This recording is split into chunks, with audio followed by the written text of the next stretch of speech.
بسم اللہ الرحمن الرحیم ان الحمد للہ نحمده ونستعینه ونستغفره ونعوذ باللہ من شرور انفسنا ومن سیئات اعمالنا من يهد الله فلا مضل له ومن يضلل فلا هادي له واشهد ان لا اله الا الله وحده لا شريك له واشهد ان محمدا عبده ورسوله وبعد فان خير الحديث كتاب الله وخير الهدي هدي محمد صلى الله عليه وسلم وشر الامور محدثاتها وكل محدثة بدعة وكل بدعة ضلالة وكل ضلالة في النار وقال عز وجل في القرآن المجيد أعوذ بالله من الشيطان الرجيم بسم الله الرحمن الرحيم يا أيها الذين آمنوا اتقوا الله حق تقاته ولا تموتن إلا وأنتم مسلمون وقال يا أيها الناس اتقوا ربكم الذي خلق من نفس واحدة وخلق منها زوجها وبث منهما رجالا كثيرا ونساء واتقوا الله الذي تسألون به والأرحام إن الله كان عليكم رقيبا وقال يا أيها الذين آمنوا اتقوا الله وقولوا قولا سديدا يصلح لكم أعمالكم ويغفر لكم ذنوبكم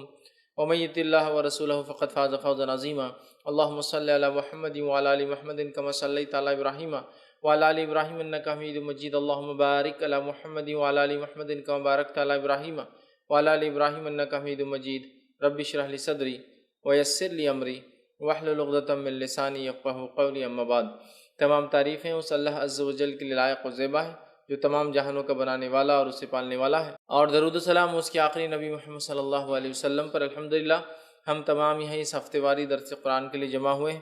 انشاءاللہ العزیز اس مختصر سے وقت میں میں آپ تمام کے سامنے ایک بڑے ہی اہم عنوان پر روشنی ڈالنے کی کوشش کروں گا، اور وہ میرا عنوان ہوگا انشاءاللہ العزیز نفل نماز کی فضیلت۔ اس لیے کہ عبادات اللہ رب العزت نے مختلف ہمیں دیے ہیں، اور یہ عبادت ظاہر سی بات ہے یہ ہمارے انسان کے نفع کے لیے ہوتی ہے، اور عبادتوں کے کرنے سے اللہ رب العزت خوش ہوتا ہے کہ اس کے بندے کو جو اللہ رب العزت نے کرنے کا حکم دیا ہے جس کو وہ پسند کرتا ہے۔ ظاہر سی بات اللہ تعالیٰ نے ہمیں وہی کام کرنے کا حکم دیا جس کو وہ پسند کرتا ہے، اور انہی کاموں سے روکا ہے جس کو ناپسند کرتا ہے۔ تو لہٰذا بندہ جب وہ کام کرتا ہے جو اس کا رب اس کے لیے پسند کرتا ہے تو اس کا رب اس کے بدلے میں اس کو بہت سارے فائدے دیتا ہے، یاد رکھیں۔ تو گویا عبادت کرنے سے ایک تو اللہ کی رضا حاصل ہوتی ہے اور دوسرا ہمارا اپنا فائدہ ہوتا ہے، سمجھ رہے آپ؟ تو کوئی بھی عبادت جو ایک مومن بندہ اپنی زندگی میں کرتا ہے تو اس کا ایک فائدہ تو یہ ہے کہ وہ اپنے رب کو راضی کرتا ہے، اس کا رب اس سے خوش ہوتا ہے، یاد رکھیں، اور پھر اس کو اجر الگ سے ملتا ہے۔ مطلب اللہ رب العزت جس عمل سے خوش ہوتا ہے اگر وہ ہمیں کہہ دیتا یہی کرو تو ہمیں تو کرنا پڑتا ہے، چاہے اجر ملے یا نہ ملے، لیکن ہمیں فائدہ یہ ہوتا ہے کہ ہم اللہ کی عبادت کرتے ہیں اور اس کے ساتھ ساتھ اجر اور فائدہ بھی اٹھاتے ہیں۔ تو لہٰذا ہمیں چاہیے کہ بالخصوص نفل نماز، اس لیے کہ ہم جانتے ہیں اسلام کے اندر جو بنیادیں ہیں، اس کے جو ارکان ہیں، وہ بنیادیں جس کو ہم کہتے ہیں عام زبان میں وہ 5 ہیں۔ سب سے پہلے توحید ہے، اللہ کو ایک ماننا، شہادت جس کو کہتے ہیں، پھر اس کے بعد نماز قائم کرنا ہے نا۔ تو گویا اللہ کو ایک ماننے کے بعد جو سب سے اہم چیز ہے وہ ہے نماز کا قائم کرنا، اور اللہ رب العزت کو یہ بے انتہا پسندیدہ عبادت ہے، یاد رکھیے۔ اس لیے اللہ رب العزت نے اس کی بڑی اہمیت رکھی ہے۔ نماز کی تو ویسے یوں ہی بڑی اہمیت ہے، ہم سب جانتے ہیں کہ سارے اسلام کے ارکان یا احکام جو ہیں ان کا تعلق کہیں نہ کہیں چاند سے ہے۔ مطلب یہ کہ زکوٰۃ دینا ہے تو 1 سال گزر جائے، مطلب چاند 1 سال ہو جائے، 355 دن گزر جائے۔ اسی طرح حج کرنا ہے تو ایام جو دن کا ہم اعتبار مہینے کاؤنٹ کرتے ہیں وہ بھی چاند سے ہوتے ہیں۔ اسی طرح ہم دیکھیں تو عبادتوں کا تعلق چاند سے ہوتا ہے، لیکن نماز ایک ایسی مخصوص عبادت ہے، اس کی فضیلت ہے کہ اس کا تعلق سورج سے ہے۔ معنی یہ کہ جب سورج نکلتا ہے اس سے پہلے ایک نماز پڑھنا ہے، سورج جب بیچ سے ہٹ جاتا ہے تو ایک نماز پڑھنا ہے، ڈوبنے سے کچھ وقت پہلے ایک نماز پڑھنا ہے، ڈوبنے کے بعد ایک پڑھنا ہے، ڈوبنے کے بعد کچھ دیر بعد ایک اور پڑھنا ہے۔ مطلب اس کا تعلق سورج سے ہے نا۔ نماز ایک ایسی اہم عبادت ہے کہ ساری عبادتوں کو بھیجا گیا، روزے کا حکم آیا، اسی طرح زکوٰۃ کا حکم آیا، حج کا حکم آیا، لیکن نماز کو اگر آپ دیکھیں تو یہ بلا کر دی گئی۔ تو یہ بہت اہم ہے، یاد رکھیے۔ تو نماز ویسے ہی بڑی اہم عبادت ہے، لیکن آج میں جس عبادت کے تعلق سے بات کر رہا ہوں وہ نفل نماز ہے۔ مطلب نماز میں وہ نماز جو ہم پر فرض نہیں ہے، اور جو بھی نماز ہم پر فرض نہیں، یاد رکھیے، وہ نفل میں شامل ہوتی ہے۔ جو بھی نماز فرض نہیں ہے وہ نفل میں۔ تو لہٰذا ہم اللہ کا قرب حاصل کریں عبادت کے ذریعے، ایک تو اس سے ہم اللہ کے قریب ہوتے ہیں، اور دوسرا فائدہ یہ ہوتا ہے ہمیں اجر اور ثواب ملتا ہے، آخرت کے اعتبار سے بہت ساری خوبیاں اور بھلائیاں مجھے اور آپ کو حاصل ہوتی، یاد رکھیے۔ تو لہٰذا ہم کوشش کریں کہ خوب ڈٹ کر ہم اللہ تعالیٰ کی عبادت کریں، خوب ڈٹ کر، جتنا ہو سکتا ہے، جیسے ہو سکتا ہے اللہ کی عبادت کرنے کی ہم کوشش کریں، اس لیے کہ ہمارا رب اس سے راضی ہوتا ہے ہم سے، اور بہت سارے دوسرے فائدے بھی ہمیں ملتے ہیں۔ تو آئیے آج جو میں آپ کے سامنے بات رکھوں گا وہ ہے نفل نماز کی فضیلت۔ کہ نفل نماز کے پڑھنے سے کیا فائدے ہوتے ہیں، فضیلت سے آپ بات سمجھیں، اس سے کیا فوائد ملتے ہیں، کیا چیزیں انسان کو حاصل ہوتی ہے دنیاوی اعتبار سے اور اخروی اعتبار سے. ٹھیک ہے، تو آئیے نفل نماز کی کیا فضیلت ہے، اس سے کیا فائدے حاصل ہوتے ہیں، وہ میں آج آپ کے سامنے چند فائدے نفل نماز کے رکھوں گا. لیکن یقیناً یہی فائدے نہیں ہیں، اس کے علاوہ بھی بہت سارے فائدے قرآن اور سنت میں آتے ہیں. جب انسان کسی عبادت کو جو اس پر فرض نہیں ہے وہ کرتا ہے، اس کا رب اس سے راضی ہوتا ہے. ٹھیک ہے، تو لہٰذا یہی وہ عبادت نہیں ہے. ٹھیک ہے، مطلب نفل کے صرف یہی فضائل نہیں ہے، اس کے علاوہ بھی نفل کے جو ہیں کئی فضائل جو ہیں کتاب اور سنت کے اندر آتے ہیں. لیکن اس میں سے کچھ چنندہ فضائل میں آج آپ کے سامنے رکھنے کی انشاءاللہ عزیز جو ہے کوشش کروں گا. تو آئیے اپنے عنوان کو ہم آگے لے کر چلتے ہیں اور چند فضائل دیکھتے ہیں. اس سے پہلے ہم نفل کسے کہتے ہیں وہ دیکھ لیتے ہیں. تو نفل اس کام کو کہتے ہیں جو ایک مسلمان پر فرض نہ ہو. نفل اس کام کو کہتے ہیں جو ایک مسلمان پر فرض نہ ہو اور اپنی خوشی سے اس کام کو وہ انجام دے. سمجھ رہے آپ؟ تو نمازوں کی دو قسم ہوتی ہیں، ایک فرض نماز اور دوسری نفل نماز. اس نفل میں سنت بھی شامل ہے، اس نفل میں سنت موقدہ شامل ہے، اس نفل میں وطر شامل ہے، اس نفل میں چاش، توابین اور جو نماز تہجد اور جتنی نمازیں سب اس میں شامل ہیں. سمجھے آپ بات کو؟ تو نمازوں کی دو ہی قسمیں ہوتی ہیں عموماً، فرض اور نفل. نفل کے اندر پھر بہت ساری اقسام ہیں. وہ نفل جو اللہ کے رسول نے کبھی پڑھی اور کبھی چھوڑی وہ سنت بن گئی. وہ نفل جس کو ہمیشہ پڑھا وہ سنت موقدہ بن گئی. سمجھ رہے آپ؟ تو نفل اور فرض. تو وہ نماز جو ہم پر فرض نہیں ہے اور ایک مومن جو ہے پڑھتا ہے تو وہ نفل میں کاؤنٹ ہوتی ہے. پھر اس کے اندر ساری چیزیں آپ وہ کر لیں. اللہ رب العزت نے قرآن میں سورہ بقرہ سورہ نمبر 2 آیت نمبر 184 میں 184 میں اللہ نے فرمایا کہا فمن تطوع خیرا فهو خیر له، کہ اللہ فرماتا کہتا ہے اور جو شخص اپنی خوشی سے زیادہ بھلائی کرے تو اس کے لیے بہتر ہے. مطلب نفل کا معنی یہ ہے کہ وہ عمل جو انسان خوشی سے کرے جو اس کو آخرت کے اعتبار سے خیر لائے. تو نفل میں سمجھتا ہوں یہ بات اس کی واضح ہو گئی کہ وہ چیز جو فرض سے ہٹ کر ہو اور بندہ جو ہے اللہ تعالیٰ کو راضی کرنے کے لیے جو عمل کرتا ہے اس کو جو ہے نفل کہتے ہیں، یاد رکھیے. اور اس اعتبار سے تمام نمازیں جو فرض سے ہٹ کر ہے اس میں شامل ہوتی ہے. اور فرض نمازوں کی جو رکعتیں ہوتی ہیں وہ 17 رکعتیں ہوتی ہیں، یاد رکھیے، جو ہم پر فرض ہیں. فجر کی 2 رکعت، ظہر کی 4 رکعت، عصر کی 4 رکعت، مغرب کی 3 رکعت اور عشاء کی 4 رکعت. کل ہوئے یہ جو ہے 17 رکعتیں، یاد رکھیے. یہ ہم پر جو ہے فرض ہے، یاد رکھیے اتنی رکعتیں. ٹھیک، اور اس کے علاوہ جو ہم پڑھتے ہیں وہ نفل ہے اور نفل کے مختلف اقسام یاد رکھیے. اور بہت ساری نمازیں ہیں جو نبی اکرم صلی اللہ علیہ وسلم نے ہمیں بتائی جو نفل ہے اور جس کے بڑے ثواب جو احادیث کے اندر آتے ہیں، یاد رکھیے. چاہے پھر وہ فجر کے بعد جو ہے صلاۃ الضحیٰ کا معاملہ ہو، اشراق، چاشت یا اوابین جسے کہا جاتا ہے، یا اس کے بعد مختلف نمازیں جو نمازوں سے پہلے اور نمازوں کے بعد پڑھی جاتی ہو، یا اس کے علاوہ بھی انسان جو زائد اپنی طرف سے کرنا چاہے، یہ ساری چیزیں نفل ہے اور اس کے بڑے ثواب ہے، بڑا اجر ہے، یاد رکھیے. بھائی نفل نماز کے کیا فضائل ہیں؟ تو چند فضیلتیں آپ کے سامنے میں 2 سے 5 ایسی فضیلتیں جو رکھتا ہوں، بہت زیادہ نہیں، تاکہ اس سے نفل نماز کے ہمیں پتہ چلے. اور الحمدللہ ایک موسم ہم پر آنے والا ہے. ابھی ہم لیکچر لے رہے ہیں، یہ رمضان سے پہلے کا وقت ہے، رمضان ہمارے قریب ہے. اب اگر اس بات کو ہم سمجھ کے نفل نمازوں کی اضافہ یا زیادتی رمضان کے ماہ میں کرتے ہیں تو یوں ہی یہ ماہ جو ہے بہت خیر اور بہت برکت والا ہے.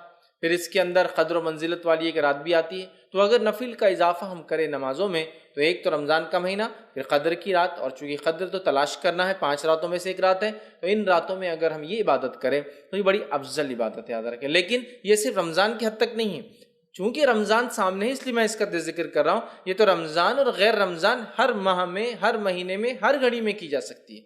ٹھیک ہے، سوائے ان گھڑیوں کو چھوڑ کر جس کے تعلق سے ممانعت ہے، باقی ہر وقت میں نماز پڑھی جا سکتی ہے، یاد رکھیں. تو آئیے نفل نماز کے کیا فضائل ہے وہ ہم دیکھتے ہیں. سب سے پہلے تو یہ بات طے ہے کہ نماز توحید کے بعد سب سے اہم ارکان ہے یا رکن ہے اسلام کا، یاد رکھیں. یہ سب سے اہم چیز ہے اور اس بات کا پتہ اس حدیث سے بھی پتہ چلتا ہے، اور یہ ایک فضیلت بھی ہے اس کی. فضیلت یہ ہے کہ فرض نماز اگر مکمل نہ ہو تو نوافل اس فرض کے نقص کو ختم کر دیں گے انشاءاللہ، یا اس کی بھرپائی کر دیں گے. نفل نماز کی پہلی فضیلت یہ کہ اگر فرض نماز میں کوئی کمی بندے سے ہو جائے تو اس کے نقص کی بھرپائی کر دیں گی. اور یہ کتنی اہم ہے وہ بات بھی اس سے پتہ چلتی ہے حدیث کے اندر. یہ حدیث کے اندر آئی حدیث اس طرح سے، اور نبی اکرم صلی اللہ علیہ وسلم فرماتے ہیں، اور تمیم الداری رضی اللہ عنہ اس حدیث کے راوی وہ کہتے ہیں اور فرماتے ہیں، اور یہ روایت ابو داؤد اور جو ہے ابن ماجہ اور جو ہے سلسلۃ الاحادیث صحیحہ کے اندر موجود ہے آپ صلی اللہ علیہ وسلم فرماتے ہیں روز قیامت بندے سے جس چیز کا سب سے پہلے حساب لیا جائے گا وہ اس کی نماز ہوگی۔ روز قیامت بندے سے سب سے پہلے جس چیز کا حساب لیا جائے گا وہ اس کی نماز ہوگی۔ تو اس سے میں سمجھتا ہوں حدیث میں فضیلت کے ساتھ ساتھ نماز کی اہمیت بھی شامل ہے کہ سب سے پہلے حساب روز قیامت جو مجھے اور آپ کو اللہ تعالیٰ کے سامنے دینا ہے وہ حساب کس چیز کا ہوگا؟ صلاح، نماز کا ہونے والا ہے۔ تو نبی اکرم صلی اللہ علیہ وسلم فرما رہے روز قیامت بندے سے جس چیز کا سب سے پہلے حساب لیا جائے گا وہ اس کی نماز ہوگی۔ اگر اس نے اسے مکمل کیا ہوگا تو اس کے لیے مکمل لکھ دی جائیں گی، اگر کمپلیٹلی اس نے ادا کیا ہوگا وہ لکھ دی جائیں گی۔ پھر نبی اکرم صلی اللہ علیہ وسلم فرماتے ہیں اور اگر اس نے اسے مکمل نہیں کیا ہوگا تو اللہ تعالیٰ فرشتوں کو حکم دیں گا ذرا دیکھو میرے بندے نے کوئی نفل نماز بھی پڑھی ہے، ذرا دیکھو میرے بندے نے کیا کوئی نفل نماز بھی پڑھی ہے یا نہیں، ٹھیک ہے۔ اگر نفل نماز پڑھی ہے تو اس کے ذریعے اس کے فرض نمازوں کو مکمل کر دو، پھر زکوٰۃ کا اور اس کے بعد تمام اعمال کا بھی حساب اسی طرح سے لیا جائے گا۔ اور نماز اور نفل نماز کی فضیلت میں جو پہلی بات آ رہی ہے وہ یہ ہے کہ روز قیامت سب سے پہلے حساب فرض نمازوں کا ہونے والا ہے۔ اگر فرض نمازوں میں کوئی کوتاہی اور کمی ہوں گی تو اللہ تعالیٰ فرشتوں کو کہیں گا کہ اس بندے نے میرے کوئی نفل پڑھی ہے، لاؤ۔ فرشتے اس کا نام اعمال لکھیں گے، اگر نفل پڑھی ہوں گی تو لائی جائیں گی، اور وہ نفل انشاءاللہ العزیز ہماری فرض کی کوتاہیوں، کمزوریوں، کمی، نقص کو پورا کر دیں گے انشاءاللہ۔ اور اس کے بعد دیگر اعمال، زکوٰۃ اور دیگر اعمال اس کے بعد ایک کے بعد ایک آئیں گے۔ تو یہاں میں سمجھتا ہوں اس حدیث سے یہ بات تو واضح ہوگی نماز کی کیا اہمیت ہے، اور یہ بات بھی بالکل میں سمجھتا ہوں کلیئر ہو گئی کہ نفل نماز کی کیا اہمیت ہے۔ دونوں باتیں ایک ہی حدیث میں ایک ساتھ آ گئی۔ سب سے پہلے حساب، جیسا کہ ہم جانتے ہیں یہ اللہ کے حقوق میں سب سے پہلا حساب نماز کا ہے، لیکن بندوں کے حقوق میں سب سے پہلے کس چیز کا حساب ہوگا پتہ ہے آپ کو؟ بندوں کے حقوق میں سب سے پہلے حساب خون کا ہوگا، کسی کا ناحق خون تو نہیں بہایا۔ اور اللہ کے حق میں سب سے پہلا حساب نماز، فرض نہ ہوں گی تو اس سے نفل سے اس کی بھرپائی کی جائے گی، پھر زکوٰۃ، اور پھر اس کا دیگر اعمال اور دیگر اعمال، اس کا مکمل ہونا ضروری ہے۔ اس لیے کہ اللہ پوچھیں گا کیا اس کی فرض مکمل ہے؟ اگر نہیں ہے تو دیکھو اس کے کوئی نفل ہے کیا۔ تو لہٰذا اگر نفل نماز میں اور آپ پڑھتے ہیں تو خود بخود فرض نمازوں کے نقص کو ہم پورا کر رہے ہیں ایک طرح سے، مطلب یہ نمازیں انشاءاللہ عزیز ہمارے فرض میں کوئی کمی، کوتاہی، خشوع میں، خضوع میں، قبولیت میں، یا پھر اس کی ادائیگی میں سنتوں کے چھوڑنے کی وجہ سے یا کسی اور قسم کا نقص یا کمی یا چھوٹ گئی ہوں گی تو انشاءاللہ عزیز یہ نفل ضرور بھی ضرور اس کی تکمیل، اس کو پورا کرنے میں انشاءاللہ سپورٹیو ہوں گی، فائدہ مند ثابت ہوں گی۔ حدیث میں واضح الفاظ ہے، اللہ فرمائیں گا دیکھو اس کی کوئی نفل ہے کیا اگر فرض پوری نہیں ہے تو، اور پھر نفل دیکھی جائیں گی تو اس کے ذریعے اس کے فرض نمازوں کی کو مکمل کر دیا جائے گا۔ اب فرض نمازیں کیوں مکمل نہیں؟ کئی وجوہات ہو سکتی ہے، پڑھی نہیں سرے سے، خشوع اور خضوع نہیں تھا، کمزوری رہ گئی، پڑھی لیکن سنتوں کے مطابق، کچھ بھی ہو سکتا ہے۔ تو یہ نفل انشاءاللہ عزیز اس نماز کی تکمیل کے لیے ہمارے کام آئیں گی، تو اس بات کو ہم ذہن میں رکھیں اور خوب سے خوب نفل ادا کریں، اس نیت سے نہیں کہ فرض چھوٹ جائے تو وہ ہو جائیں گے، اس لیے کہ اللہ ہم سے راضی ہو، اور ساتھ میں ایک اور بینیفٹ، فائدہ کہ اگر ہم سے کوئی فرض چھوٹ گیا ہوگا تو اللہ تعالیٰ اس کے ذریعے اس فرض کی بھرپائی کر دیں گے۔ یاد رکھیں کتنی اہم بات ہے، یاد رکھیں۔ تو لہٰذا نفل نماز کی پہلی فضیلت یہ ہے کہ فرض نمازوں میں اگر کوئی کوتاہی کمزوری رہ جائیں گی انشاءاللہ ہماری، تو یہ نفل نمازوں کے ذریعے اس کو ہم پورا کر سکتے ہیں، یاد رکھیں، ٹھیک ہے۔ آئیے نفل نماز کی دوسری فضیلت جو ہے، نماز نفل کے ذریعے درجات بلند ہوتے ہیں اور گناہ مٹا دیے جاتے ہیں۔ نماز نفل کے ذریعے درجات بلند ہوتے ہیں اور گناہ مٹا دیے جاتے ہیں، یاد رکھیں۔ تو نفل نماز جو انسان پڑھتا ہے اس کے درجات بلند ہوتے ہیں اور اس کے گناہ مٹا دیے جاتے ہیں۔ ایک ہی حدیث میں دو فضائل آ رہے ہیں کہ نماز نفل پڑھنے سے درجات کی بلندی، گناہوں کی معافی۔ آئیے حدیث اس طرح سے، نبی اکرم صلی اللہ علیہ وسلم فرماتے ہیں، صوبان رضی اللہ عنہ اس کے راوی وہ کہتے ہیں کہ رسول اکرم صلی اللہ علیہ وسلم فرمایا اور کہا، ٹھیک ہے، اور یہ ابن ماجہ کی روایت ہے، تم زیادہ سے زیادہ سجدے کیا کرو، کیونکہ تم اللہ تعالیٰ کی رضا کے لیے ایک سجدہ کرو گے تو وہ اس کے بدلے تمہارے ایک درجے کو بلند کریں گا اور تمہارے ایک گناہ کو مٹا دیں گا۔ تم اللہ کے لیے زیادہ سے زیادہ سجدے کیا کرو، اور یہاں سجدے سے مراد فرض نمازوں کے علاوہ نفل پڑھا کرو۔ تم زیادہ سے زیادہ سجدے کیا کرو، مطلب زیادہ سے زیادہ نفل نمازیں پڑھا کرو، اس لیے کہ جب تم زیادہ نفل نماز پڑھتے ہو تو ایک فائدہ یہ ہوتا ہے کہ اس نفل نماز کی وجہ سے ایک درجہ بلند کر دیا جاتا ہے، 1 رینک ہائر کر دیا جاتا ہے آپ کا، اور ساتھ میں ایک گناہ مٹا دیا جاتا ہے۔ تو نفل نماز کی فضیلت دیکھیے، ایک ہی روایت کے نعرہ ہے، 2 فائدے ہم کو ملتے ہیں، ایک درجہ بلند ہوتا ہے، اور دوسرا ایک گناہ میرا اور آپ کا معاف ہو جاتا ہے۔ یاد رکھیے، تو جب بندہ نماز پڑھتا ہے تو ایک گناہ اس کا معاف ہو جاتا ہے، یاد رکھیے، اور ایک درجہ جو ہے بلند ہو جاتا ہے، یاد رکھیے۔ اور کثرت سجود، مطلب آپ جو فرما رہے رسول اللہ صلی اللہ علیہ وسلم زیادہ سجدے کرو، اس سے مراد یاد رکھیے یہ نفل نماز ہے، مطلب زیادہ سجدے مطلب زیادہ نمازیں، اور زیادہ نمازیں مطلب فرض کے علاوہ نمازیں، زیادہ سجدے مطلب زیادہ نمازیں ہم کو پڑھنا ہے، اس بات کو ہمیں ذہن میں رکھنا ہے۔ خود نبی اکرم صلی اللہ علیہ وسلم کس کثرت سے نماز پڑھا کرتے تھے ہم سب جانتے ہیں، کس کثرت سے آپ نماز پڑھتے تھے ہم سب جانتے ہیں۔ اتنی آپ فرض کے علاوہ نفل نماز پڑھتے کہ آپ کے جو ہے پیر سوج جاتے ہیں، ورم آ جاتا ہے جس کو عام زبان میں بولتے ہیں۔ اتنی کثرت سے آپ نماز ادا کرتے کہ آپ کے پیر پھٹ جاتے، مطلب کھڑے رہنے کی وجہ سے۔ آپ اتنی کثرت سے نفل نماز پڑھتے کہ رات بھر آپ کبھی جاگتے۔ آپ اتنی کثرت سے نفل نماز پڑھتے اور اتنی لمبی پڑھتے کہ کچھ روایتوں میں آتا آپ سورۃ البقرہ، سورہ آل عمران اور سورہ نساء 3 صورتیں ایک نماز میں پڑھ لیتے ہیں، سمجھ رہے؟ آخر عمر میں نبی اکرم صلی اللہ علیہ وسلم کے تعلق سے عائشہ فرماتی آپ اس کثرت سے نماز کے عادی تھے کہ آخر عمر میں بھی آپ نماز پڑھتے، چونکہ کھڑے ہونے کی طاقت نہیں تھی تو آپ بیٹھ کر نماز پڑھا کرتے تھے۔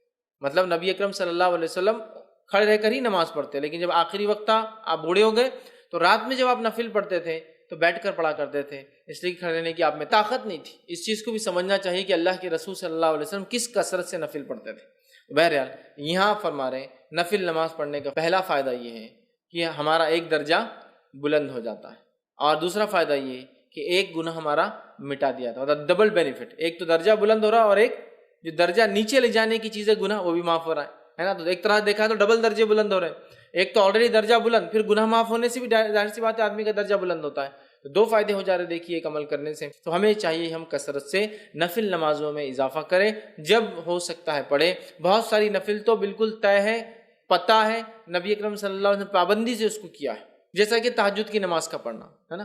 اس کے علاوہ رات میں نمازیں آپ پڑھا کرتے تھے، بلکہ ایک راوی کہتے ہیں جب رات میں دیکھو نبی اکرم صلی اللہ علیہ وسلم کو نماز پڑھتے ہوئے دیکھا گیا، عشاء کے بعد، رات کے بیچ میں اور فجر سے پہلے، مطلب ساری رات نبی اکرم صلی اللہ علیہ وسلم نماز الگ الگ وقتوں میں آپ پڑھتے رہے۔ کچھ محدثین لکھتے ہیں اس کا معنی ہے کہ اللہ کے رسول صلی اللہ علیہ وسلم تہجد ایک وقت میں نہیں پڑھتے تھے، مختلف اوقات میں رات کے پڑھتے تھے۔ آپ سمجھ رہا، ہر وقت دیکھا گیا آپ کو نماز پڑھتے۔ ہم بھی کوشش کریں نماز پڑھیں، اس سے ہمارے انشاءاللہ درجے بلند ہوں گے اور گناہ ہمارے معاف ہوں گے۔ تیسری چیز نفل نماز کی جو فضیلت اور فائدہ ہے وہ یہ ہے کہ کثرت نفل نبی اکرم صلی اللہ علیہ وسلم کے ساتھ جنت میں داخل ہونے کی وجہ بنے گا۔ سبحان اللہ، کثرت نفل نماز کو زیادہ پڑھنا نبی اکرم صلی اللہ علیہ وسلم کے ساتھ جنت میں داخل ہونے کا سبب یا وجہ بنے گا۔ کتنی بڑی بات ہے۔ آئیے حدیث اس طرح سے ربیع بن کعب اسلمی رضی اللہ عنہ فرماتے اور کہتے ہیں، یہ صحیح مسلم کی روایت ہے، آپ نے فرمایا اور کہا کہ ایک مرتبہ وہ رسول اکرم صلی اللہ علیہ وسلم کے ساتھ خدمت میں تھے رات میں، اور نبی اکرم صلی اللہ علیہ وسلم جب رات میں اٹھے تو اس رات آپ نے وضو کا انتظام کیا رسول اللہ صلی اللہ علیہ وسلم کے، اور جو چیزیں اللہ کے رسول صلی اللہ علیہ وسلم کو لگتی تھی وہ ساری چیزوں کا انتظام کیا۔ تب نبی اکرم صلی اللہ علیہ وسلم نے ان سے ایک سوال کیا، اور سوال کر کے یہ کہا اور فرمایا اللہ کے رسول نے کہ سوال کرو۔ میں نے کہا، مطلب آپ صلی اللہ علیہ وسلم سے کہا سوال کرو مجھ سے۔ وہ رات میں اٹھتے تھے، نبی اکرم صلی اللہ علیہ وسلم کی خدمت کرتے تھے۔ ایک رات جب انہوں نے پانی وضو کا تیار کیا، نبی اکرم صلی اللہ علیہ وسلم کی ضرورت کی چیزیں تیار کی، تب نبی اکرم صلی اللہ علیہ وسلم نے ان سے کہا سوال کرو مجھ سے، کچھ مانگو مجھ سے، کچھ کیا چاہتے ہو تم، تاکہ میں تمہارے لیے دعا کروں اس چیز کی۔ تو انہوں نے کہا کہ میں آپ صلی اللہ علیہ وسلم سے اس بات کا سوال کرتا ہوں، میں جنت میں آپ کے ساتھ داخل ہوں۔ تو میرا سوال آپ سے یہ جو آپ پوچھے سوال کرو، میرا سوال یہ ہے کہ میں چاہتا ہوں کہ آپ اللہ سے دعا کریں کہ میں جنت میں آپ کے ساتھ داخل ہوں۔ آپ صلی اللہ علیہ وسلم نے فرمایا کوئی اور سوال؟ تو انہوں نے کہا بس یہی میرا ایک سوال ہے، یہی آپ دعا کر دیجیے اللہ سے۔ آپ صلی اللہ علیہ وسلم نے فرمایا تم کثرت سجود کے ذریعے اپنی نفس پر میری مدد کرو، مطلب اگر تم چاہتے ہو کہ تمہاری یہ دعا قبول ہو تو تم کثرت سجود، کثرت سے نفل نماز پڑھو، تو انشاءاللہ عزیز میں تمہارے لیے پھر یہ دعا کروں گا، یا یہ نماز تمہارے لیے انشاءاللہ وسیلہ بن جائیں گی میری دعا کے ساتھ کہ تم جنت میں میرے ساتھ جاؤں گے۔ تو نبی اکرم صلی اللہ علیہ وسلم کے ساتھ جنت میں جانے کا وسیلہ اور طریقہ وہ یہ ہے کہ ہم کثرت سے سجدے کریں، اور کثرت سجود سے یہاں مراد نفل نماز میں اضافہ ہے، سمجھ رہا؟ کثرت سجود سے مراد نہیں کہ آپ الگ سے سجدے کریں نماز کے، نماز سے الگ بھی سجدے ہوتے ہیں، سجدہ تلاوت ہوتا ہے، سجدہ شکر ہوتا ہے، لیکن اس کے علاوہ کوئی سجدہ نہیں نماز سے ہٹ کر، ٹھیک ہے؟ تو یہاں کثرت سجود سے معنی نفل نماز پڑھو، اور نمازوں میں ظاہر سی بات ہے سجدے آتے ہیں، ہر رکعت میں 2 سجدے آتے ہیں، ٹھیک ہے؟ تو کثرت سجود سے میری مدد کرو، تم چاہتے ہو جو تم نے کہا کہ تم میرے ساتھ جنت میں جاؤ، تو پھر تم میری مدد ایسے کرو کہ میں تو دعا کروں گا تمہارے لیے، لیکن تمہیں جو اعمال کرنا پڑے گا وہ عمل یہ کہ کثرت سجود۔ تو یہاں دیکھ رہے ہیں آپ کہ کثرت سجود مطلب نفل نماز کے اضافے کو نبی اکرم صلی اللہ علیہ وسلم نے جنت میں ساتھ جانے کی وجہ بتائی۔ تو نبی اکرم صلی اللہ علیہ وسلم کے ساتھ جنت میں جانے کی وجہ ایک یہ ہے کہ کثرت سجود، سجدے کثرت سے کرنا، تاکہ انسان کا درجہ بلند ہوتا ہے، وہ اپنے رب سے جو ہے قریب سے قریب تر ہو جاتا ہے، یاد رکھیے، ٹھیک؟ آئیے نفل نماز کا ایک اور فائدہ دیکھتے ہیں، وہ یہ ہے نماز نفل جو ہے سب سے افضل عمل ہے، یاد رکھیے۔ اعمال میں اگر دیکھیں نماز نفل سب سے افضل ہے، اور یہ بات ہم سب جانتے ہیں، نفل اعمال میں سب سے افضل عمل تہجد کا پڑھنا ہے، اور وہ بھی ایک نفل ہے، رات کی نماز فرض نماز سے ہٹ کر جو بھی ہے سب نفل میں داخل ہے، سمجھ رہے ہیں بات کو؟ اور ہم جانتے ہیں کہ نفل میں سب سے افضل نفل کیا ہے؟ تہجد کی نماز ہے نا۔ تو نمازوں میں یا جس کو نوافل کے اندر سب سے افضل عمل کیا ہے؟ وہ نماز کا پڑھنا ہے، چونکہ نفل میں سب سے افضل نفل خود ایک نماز یہ تہجد کی نماز، ٹھیک ہے؟ آئی حدیث طرح سے صوبان رضی اللہ عنہ فرماتے اور کہتے ہیں، ابن ماجہ کی اور سلسلۃ الاحادیث صحیحہ کی ایک روایت ہے، صوبان رضی اللہ عنہ فرماتے اور کہتے ہیں نبی اکرم صلی اللہ علیہ وسلم نے ارشاد فرمایا کہا تم استقامت اختیار کرو اور تم ہرگز اس کی طاقت نہیں رکھو گے، اور اس بات پر یقین کر لو کہ تمہارا بہترین عمل نماز پڑھنا ہے، اور ایک سچا مومن ہمیشہ وضو کی حالت میں رہتا ہے۔ تمہارا سب سے بہترین عمل کیا ہے؟ نماز پڑھنا ہے۔ اور آپ صلی اللہ علیہ وسلم دیکھیے کیا کہا، وَاعْلَمُوا أَنَّ خَيْرَ أَعْمَالِكُمْ، اس بات کو جان لو کہ تمہارے اعمال میں سب سے خیر عمل جو ہے وہ کیا ہے؟ اعمالکم الصلاۃ، وہ نماز ہے۔ تو تمہارے عمل میں سب سے افضل عمل، سب سے خیر عمل کون سا ہے؟ وہ نماز ہے۔ اسی لیے میں نے کہا نوافل میں سب سے افضل نفل نماز ہے، چونکہ ہم خود جانتے ہیں تہجد سب سے افضل نفل ہے، وہ بھی ایک نماز ہے۔ تو ہمیں اس میں بہت بڑھ چڑھ کر حصہ لینا ہوگا، یاد رکھیں، اس لیے کہ آپ صلی اللہ علیہ وسلم کیا فرما رہے ہیں کہ اور تم اس بات کو یقین کر لو کہ تمہارا بہترین عمل نماز کا پڑھنا ہے، اور پھر فرمایا ایک سچا مومن ہمیشہ وضو کی حالت میں رہتا ہے۔ دو باتیں پتہ چلی، ایک تو نفل نماز کی اہمیت کہ نفل نماز کا فائدہ یہ پتہ چل رہا ہے کہ نفل نماز سب سے خیر ہے جو اعمال ہم کرتے ہیں، نفل نماز سب سے خیر عمل ہے جو ہم کرتے ہیں۔ اور دوسرا پتہ چلا ایک سچا مومن ہمیشہ وضو کی حالت میں رہتا ہے، یاد رکھیں۔ ہمیں چاہیے کوشش کریں ہم وضو سے رہیں، اور یاد رکھیے وضو ایک مستقل عبادت ہے، وضو ایک مستقل عبادت ہے۔ اس کا کیا معنی ہوا؟ اس کا معنی یہ ہوا کہ وضو ہر حال میں کیا جا سکتا ہے۔ یہ الگ بات ہے کہ کچھ وضو سے نماز نہیں پڑھی جائیں گی کیونکہ آپ اس حالت میں ہوتے کہ نماز پڑھی جائے، کیونکہ آپ کو غسل نہیں ہے، لیکن اس حالت میں وضو کیا جائے گا کیونکہ وضو ایک مستقل عبادت ہے۔ اس کی دلیل نبی اکرم صلی اللہ علیہ وسلم کے تعلق سے آتا ہے کہ نبی اکرم صلی اللہ علیہ وسلم جب جنوبی حالت میں ہوتے آپ پر غسل واجب ہوتا، اور اس کے بعد آپ نہاتے نہیں لیکن صبح اٹھ کے نہانے والے ہوتے، تو آپ وضو کر کے سوتے۔ اگر وضو خالی نماز کے لیے خاص ہوتا، الگ سے عبادت نہیں ہوتی، تو آپ صلی اللہ علیہ وسلم وضو کرنے کی کیا ضرورت ہے سونے سے پہلے؟ اسی طرح آپ صلی اللہ علیہ وسلم دیکھا گیا کہ آپ جنوبی حالت میں ہوتے اور کچھ کھانا پینا چاہتے تو آپ وضو کرتے اور پھر کچھ کھاتے اور پیتے۔ اسی طرح آپ جنوبی حالت میں ہوتے اور صبح فجر میں اٹھ کے غسل لینا چاہتے تو آپ وضو کر کر سوتے۔ تو جب ایک انسان کو غسل ہی نہیں ہے پھر بھی وضو کیا جا رہا ہے، اس کا مطلب وضو ایک مستقل عبادت ہے، ٹھیک ہے؟ تو کہا سچا مومن ہمیشہ وضو سے رہتا ہے۔ تو یہ ایک مومن کے سچا ہونے کی علامت ہے کہ بغیر وضو کے وہ نہیں رہتا ہے۔ اور باوضو رہنے کے کیا فائدے؟ میں سمجھتا ہوں آپ سب جانتے ہیں، انشاءاللہ پھر کئی موقع ملا تو وضو کے کیا فائدے ہم دیکھیں گے، لیکن یہ بڑی اہم چیز ہے، یاد رکھیے وضو، سچا مومن وضو سے رہتا ہے، اور تمہارے اعمال میں خیر عمل نماز ہے۔ ظاہر سی بات ہے، یہ نفل کی بات ہو رہی ہے، فرض تو فرض ہی ہے، اس کو بولنے کی ضرورت ہی نہیں، اور خیر جب یہاں کہا جا رہا تو یہ فرض کے بعد ہے، نہیں تو آپ سمجھیں گے فرض سے بھی آگے جا رہی ہے نفل، نہیں۔ بہت سے لوگ ایسا غلط بھی کرتے ہیں، بہت ساری باتوں کو جو حدیث میں نفل کے تعلق سے آتا ہے وہ سمجھتے ہیں ارے نفل اتنا آگے کہ فرض وہ ان کو پھیکا نظر آتا ہے، ایسا نہیں ہے۔ یہ تمام چیزیں جو نوافل کی بات تذکرہ ہو رہا ہے یہ سب فرض کے بعد ہے، جیسا صدقات کے بڑے ثواب ہے لیکن یہ زکوٰۃ کے بعد ہے، زکوٰۃ فرض ہے، ٹھیک ہے، عمرے کے بڑے فائدے لیکن حج کے بعد ہے، سمجھ رہے آپ؟ تو یہ فرائض کے بعد، تو نوافل کے بڑے فائدے نماز پڑھنے کے لیکن فرض کے بعد، نہیں تو کوئی پتہ چلا فرض ہی نہیں پڑھا اور نوافل پورے ادا کرا چکے، اس کو فضیلتیں پتہ چل رہی، قبول نہیں ہوں گی، یاد رکھیں جب تک فرض نہیں ہوتا، ٹھیک۔ اسی طرح نفل کا گھر میں پڑھنا گھر میں برکت لانے کا باعث ہوتا ہے۔ بہت سارے لوگ بولتے ہیں تنگ دستی ہے، پریشانی ہے نا، برے حال ہے، برکت نہیں ہے، برکت چھن گئی، وقت کی برکت، کھانے کی برکت، اولاد کی برکت، ہر چیز کی برکت چھن گئی ہے، یہ چیز کی گارنٹی، یہ چیز کی گواہی تو ہم سب دیں گے، آج برکتیں چھن گئی ہے، بہت ساری برکت، یاد رکھیے۔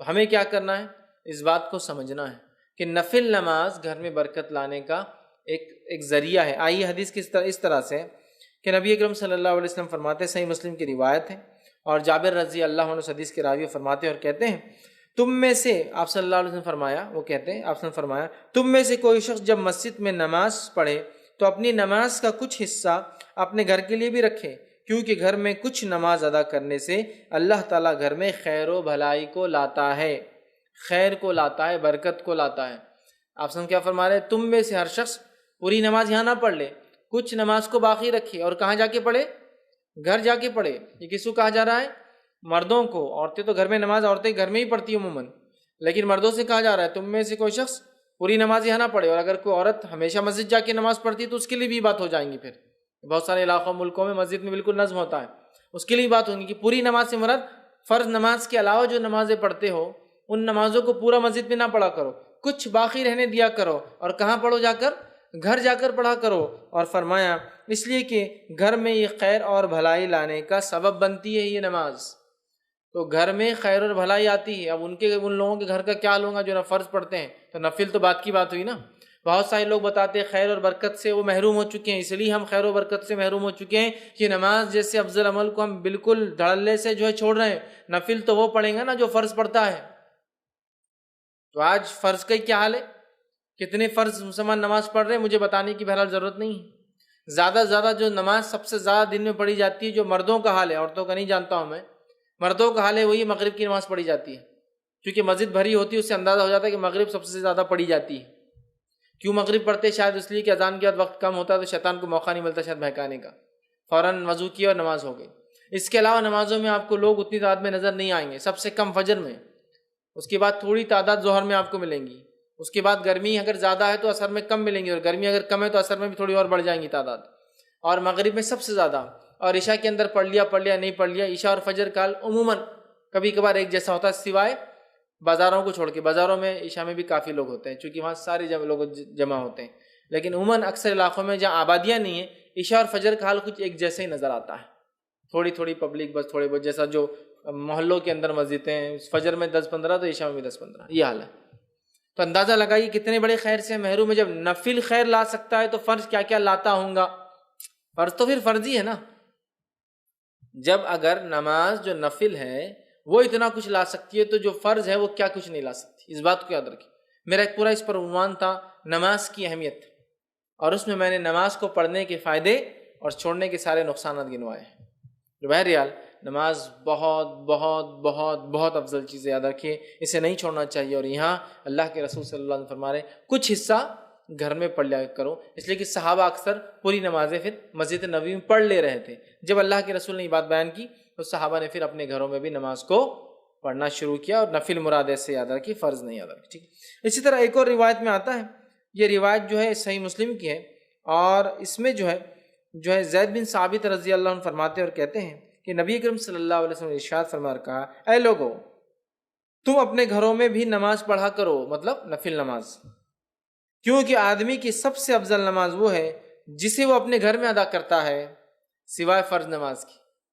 آدمی کی سب سے افضل نماز وہ ہے، آدمی کی سب سے افضل نماز وہ ہے جو وہ گھر میں پڑھتا ہے سوائے فرض کے. فرض نہیں، فرض تو مسجد میں پڑھنا ہم پر فرض ہے، سوائے بیمار ہو، مسافر ہو، مسجد نہ ملے، وہ مستثنا ایکسیپشنل کیسز ہے.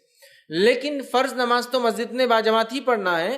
لیکن فرض کے علاوہ جو سب سے بہترین نماز ہے جو انسان پڑھتا ہے، سب سے افضل ہے، وہ ہے جو ایک انسان اپنے گھر میں پڑھتا ہے. مطلب ایک مرد فرض نماز پڑھے مسجد میں، اس کے بعد گھر آئے اور نفل ادا کرے، یہ سب سے افضل ہے. جیسا عورت کی سب سے افضل نماز وہ ہے جو گھر کے اندر، اور گھر کے اندر بھی سب سے اندر کے کمرے میں ہو. سمجھ رہے آپ؟ یہ فرض کے لیے کہا گیا. ویسے عورتیں مسجد میں فرض پڑھ سکتی ہے، اس میں کوئی ممانعت، کوئی روک نہیں ہے، لیکن سب سے افضل وہ ہے جو گھر کے اندر اور اس کے اندر کے کمرے میں فرض پڑھی جائے. تو مرد کے لیے فرض نماز مسجد میں پڑھنا ہے، لیکن اس کی افضل نماز وہ ہے جو گھر میں نفل پڑھتا ہے وہ. تو لہٰذا مردوں کو چاہیے، اگر گھر سے قریب نماز پڑھتے ہو، چلیے بھائی ظہر اور عصر اور مغرب میں تو ہم باہر ہوتے ہیں، تجارت کاروبار میں ہوتے ہیں، عشاء میں اگر آتے ہو تو کم از کم عشاء کی تو پڑھیے. آ کے جو فرض ہوگی عشاء کی مسجد میں، یا عشاء کو جانے سے پہلے، عشاء سے پہلے کی 4 گھر میں پڑھ کے جائیے. عشاء مسجد میں پڑھی آپ نے، واپس آ کے گھر میں پڑھی باقی نماز، سب سے افضل ہے ادھر. لیکن کوئی ضروری نہیں ہے، اگر لگتا ہے گھر جانے سے چھوٹنے کا چانس ہے، لوگ آئے ہوئے، ایک الگ شکل ہے، لیکن کوشش کرنا چاہیے، اس لیے کہ انسان کی سب سے افضل نماز وہ ہے جو وہ گھر پڑھتا ہے. مطلب ایک مرد کی سب سے افضل نماز گھر میں پڑھتا ہے سوائے فرض نماز کے. فرض اس میں انکلوڈیڈ نہیں ہے، فرض تو مسجد میں ہی پڑھنا ہے. ٹھیک ہے؟ تو لہٰذا ہم کوشش کریں نماز کا کچھ حصہ نفل ضرور ہم گھر میں پڑھیں، چاہے نماز کو جانے سے پہلے والے ہوں یا نماز کو جانے کے بعد ہو یا اس کے علاوہ کوئی نفل نماز ہو. اور اس کا فائدہ یہ کہ بچے بھی دیکھ کر نماز سیکھتے ہیں اپنے مردوں سے. ماؤں کو تو دیکھتے ہیں، والد کو بھی دیکھیں گے، اس بہانے مردوں کو بھی دیکھیں گے. اسی طرح صحیح مسلم کی ایک اور روایت ہے، نبی اکرم صلی اللہ علیہ وسلم فرمایا اور کہا، اس کے الفاظ ہیں، تم اپنے گھروں میں بھی نماز ضرور پڑھا کرو. مردوں سے آپ کہہ رہے ہیں، کیونکہ آدمی کی بہترین نماز وہ ہے جو اپنے گھر میں پڑھے سوائے فرض نماز کے. تم میں سے کچھ لوگ یا تم لوگ اپنی نمازوں میں کچھ نمازیں ضرور اپنے گھروں میں پڑھا کرو. یہ نماز کون سی ہے؟ فرض نماز نہیں، یاد رکھیں نفل ہے، پڑھا کرو. اس لیے کہ آدمی کی سب سے خیر، سب سے بہترین، سب سے افضل نماز وہ ہے جو وہ گھر میں پڑھتا ہے سوائے فرض کے. فرض نہیں، فرض تو مسجد میں آنا ہے، باجماعت پڑھنا ہے. اس کے علاوہ جو نفل پڑھتے ہو نا، گھر میں پڑھو، یہ سب سے افضل نفل ہے. ٹھیک ہے؟ تو ہم لوگ کوشش کریں. اور رسول اکرم صلی اللہ علیہ وسلم کو دیکھا بھی یوں ہی گیا، آپ فجر سے پہلے فجر کی 2 رکعت گھر میں پڑھتے، ماں عائشہ فرماتی ہے رضی اللہ عنہا، پھر آپ مسجد جاتے. اسی طرح آپ کے تعلق سے آتا، آپ جمعہ کے بعد گھر آتے اور 2 کر کے 4 رکعت جو ہے جمعہ کی نماز کی بعد کی نمازیں وہ ادا کرتے. تو آپ کو دیکھا گیا، خود نبی اکرم صلی اللہ علیہ وسلم گھر آ کر نفل نماز پڑھتے تھے. یہ آپ کو دیکھا گیا، آپ کا خود کا ذاتی عمل تھا. یاد رکھیں. آئیے آگے بڑھتے ہیں، نفل نماز کے اور فائدے دیکھتے ہیں. نفل عبادت بندے کو، نفل عبادت کرنے سے بندے کی طرف اللہ کی محبت کھینچی چلی آتی ہے. جب یہ بندہ نفل نماز پڑھتا ہے تو اللہ کی محبت اس کی طرف کھینچی چلی آتی ہے. اور اس حدیث میں وضاحت بھی ہے، فرض کا مقام بھی بتایا جا رہا ہے لیکن نفل کے فضائل بھی بتایا جا رہے ہیں، ہے نا. ورنہ اگر صرف نفل کے فضائل دیکھے تو کبھی ہوتا ہے نا، ارے فرض نہیں بھی کرے چلتا شاید. یہ جیسا کہ محرم کے 2 روزے رکھ لے تو 1 سال کے گناہ کا کفارہ ہے. ارے پھر تو 1 سال بولے تو اگلے سال کے لیے تو اب یہ سال کی معاف کرا لیتے، اگلے سال پھر رکھ لیں گے تو یہ سال کی معاف. تو کیا نماز نہ پڑھنے سے، فرض روزے نہ رکھنے سے، فرض نماز نہ پڑھنے کے بعد بھی کیا محرم کی 2 روزوں کا اجر و ثواب ملیں گا؟ ہرگز نہیں، ہرگز نہیں، ہے نا. ذی الحجہ کے اندر جو ہے عرفے کا روزہ 2 سال کے گناہ کا کفارہ ہے. تو کیا وہ شخص جو فرض نمازیں نہیں پڑھتا ہے، فرض روزے نہیں رکھتا ہے، فرض زکوٰۃ نہیں دیتا ہے، تو کیا اس کو یہ کفارہ ہوگا 2 سال کے گناہوں کا؟ ہرگز نہیں. یہ بات میں کیوں کہہ رہا، بہت سارے لوگ نوافل کے فضائل دیکھ کر اتنے خوش ہو جاتے ہیں کہ فرض چھوڑ دیتے ہیں. تو یہ حدیث میں دونوں باتیں ایک ساتھ آ رہی ہیں. آپ غور سے سنیے نفل کی اہمیت، غور سے سنیے. نبی اکرم صلی اللہ علیہ وسلم فرماتے ہیں، اور بخاری کی یہ روایت ہے، اللہ تعالیٰ فرماتا ہے، حدیث قدسی ہے، اللہ تعالیٰ فرماتا ہے، جو شخص میرے دوست سے دشمنی کرتا ہے میں اس کے خلاف اعلان جنگ کر دیتا ہوں. کیا فرمایا اللہ تعالیٰ؟ جو میرے دوست سے دشمنی کرتا ہے میں اس کے خلاف اعلان جنگ کر دیتا ہوں. مطلب جو اللہ کے ولی ہوتے ہیں، اور یقین اللہ کے ولی ہوتے ہیں، اللہ کے دوست ہوتے ہیں، یاد رکھیے اللہ کے ولی ہوتے ہیں. تو اللہ تعالیٰ فرما رہا ہے جو میرے دوست سے دشمنی کرتا ہے. اور اللہ کے دوست کون ہے؟ جو تقوی اختیار کرتے ہیں. ایمان والے ہونا پہلی شرط، وہ تقوی اختیار کرتے ہیں اور ہر کام سنت کے مطابق کرتے ہیں. ٹھیک ہے. تو بہرحال ورنہ میں اس لیے کہہ رہا ہوں اللہ کے دوست، ورنہ ہمارے پاس جو سنت کی مخالفت کرتا ہے، نماز کبھی نہیں پڑھتا، تقویٰ تو ہے نہیں دور دور تک، اس کو ولی مانتے ہیں. اس لیے میں وضاحت کر رہا ہوں. ایمان والا جیسا حق ہے، تقویٰ اختیار کرنے والا انسان اور سنت کے مطابق اعمال کرنے والا. تو بہرحال اللہ تعالیٰ فرما رہا ہے جو میرے دوست سے دشمنی کرتا ہے میں اس سے اعلان جنگ کرتا ہوں.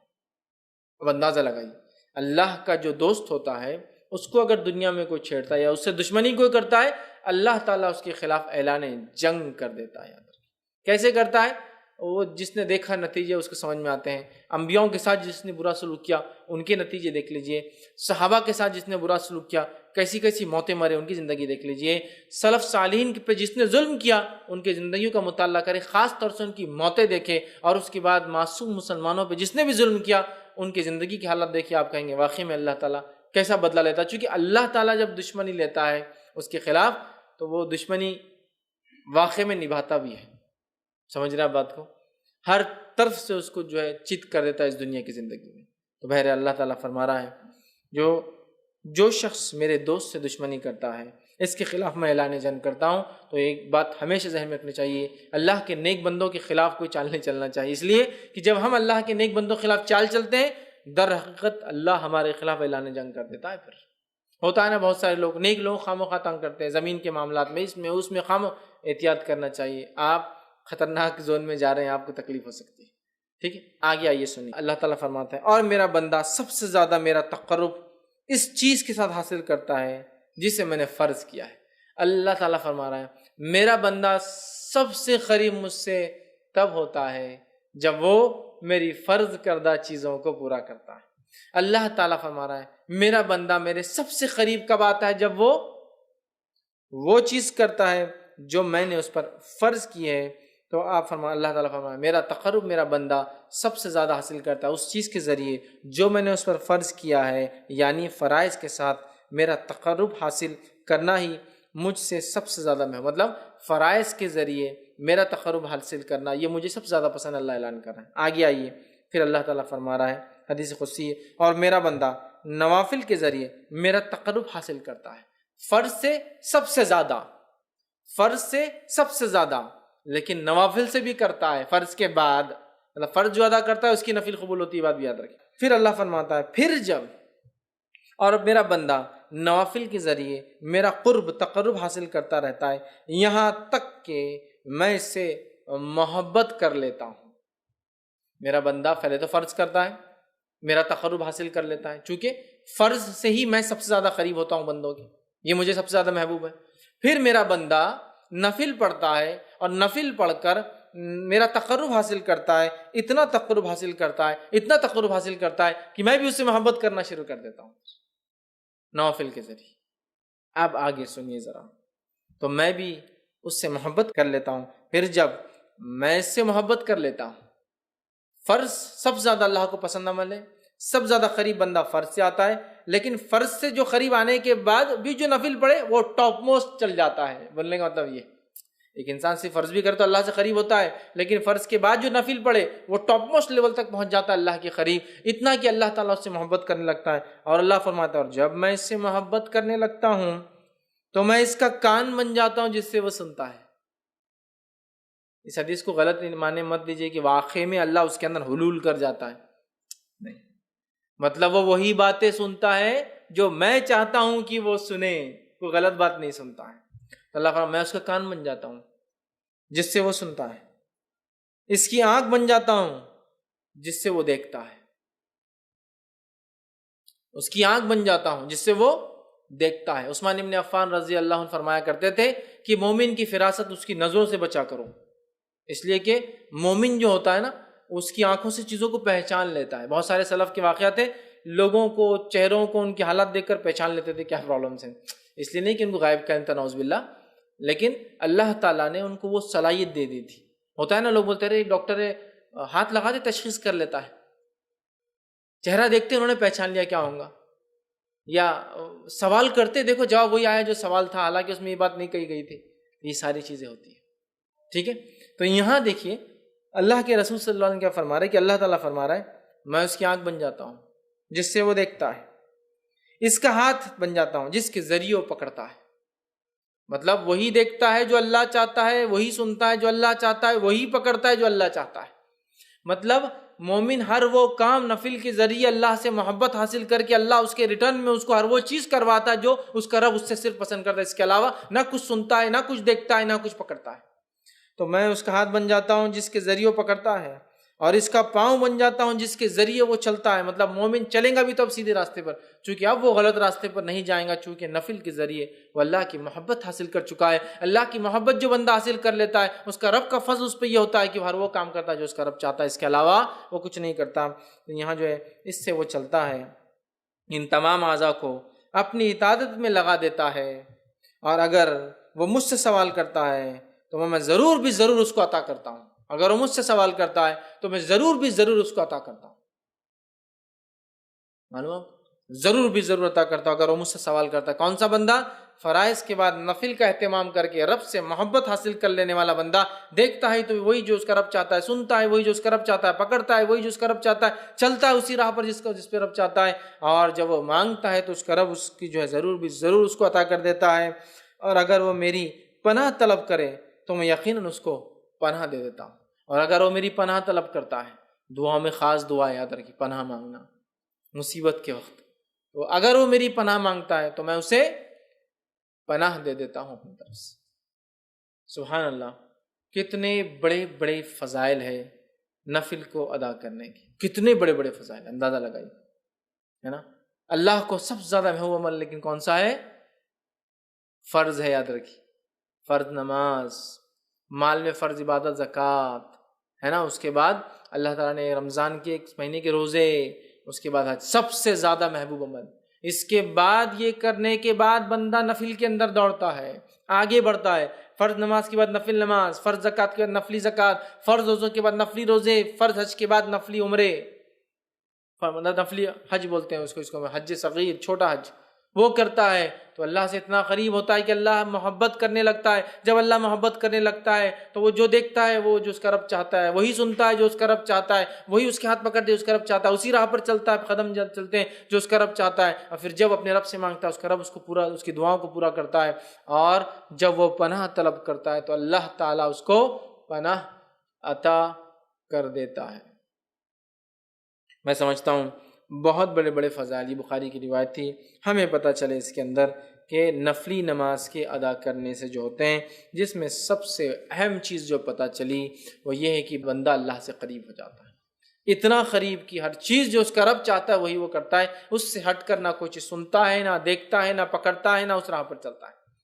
ہم میں ہر شخص چاہتا ہے ہم نیک بنے، اور پتہ نہیں لوگوں نے ولایت حاصل کرنے کی کون کون سے ذریعے بنا لی، اور یہ اللہ کے ولی ہے، چونکہ شروع میں اللہ نے کیا کہہ دیا کہ اللہ کے رسول فرماتے ہیں، اللہ تعالیٰ فرماتے جو شخص میرے دوست سے دشمنی کرتا ہے میں اس سے اعلان جنگ کرتا ہوں۔ اور پھر آگے اس کی بات صفت دوست کون ہے؟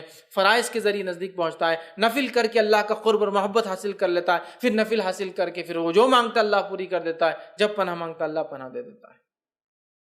ہم سب چاہتے ہیں نیک بنے، ہم سب چاہتے ہیں اللہ ہماری دعاؤں کو قبول کرے، ہم سب چاہتے ہیں کہ جب ہم اللہ سے جو مانگے اللہ دے دے، تو ہمیں بھی پھر اللہ تعالیٰ کو پہلے راضی کرنا ہو۔ ارے دنیا کے اندر تو پتہ نہیں کتنی چاپلوسیاں لوگوں کو کرنا پڑتی چھوٹے چھوٹے کام نکالنے کے لیے، ہاں کتنی چاپلوسیاں کرنا پڑتی ہیں۔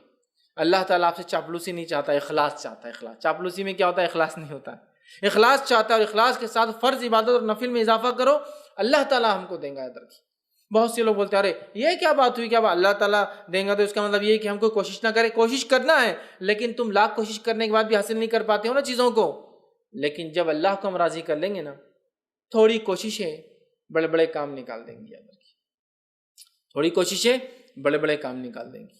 اور اس کے بعد بھی اگر کوئی تکلیف آئے تو پھر وہ اللہ کی طرف سے آزمائش ہے، صبر کے ساتھ، استقامت کے ساتھ ڈٹ کر مقابلہ کیجیے، دنیا اور آخرت میں اس سے درجات بلند ہوں گے اور اجر ملے گا۔ سمجھ رہے ہیں بات؟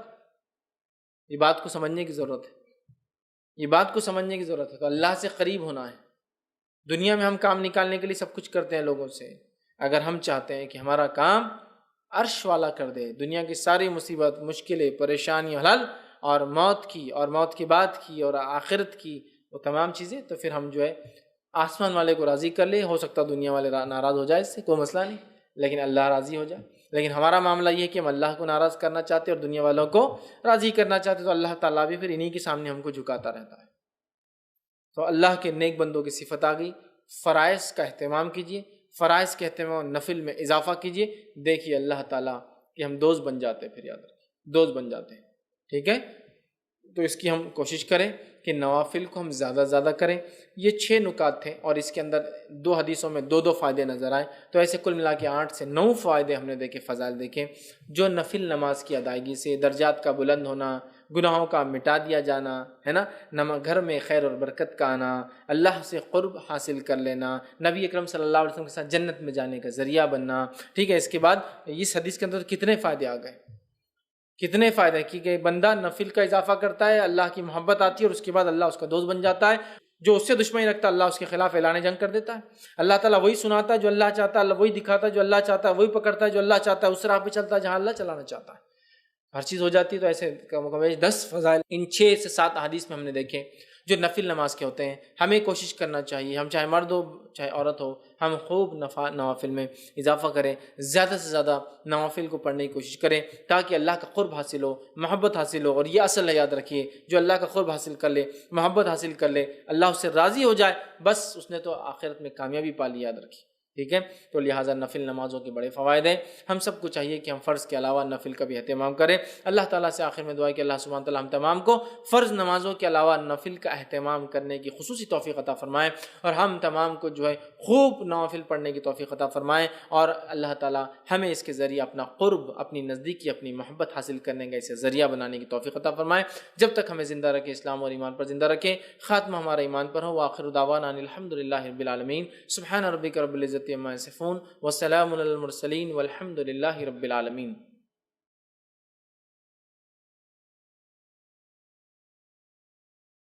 بسم اللہ الرحمن الرحیم. الحمد للہ رب العالمین والصلاة والسلام علی خاتم النبیین والمرسلین. رب اشرح لی صدری ویسر لی امری واحلل عقدۃ من لسانی یفقہوا قولی. اما بعد.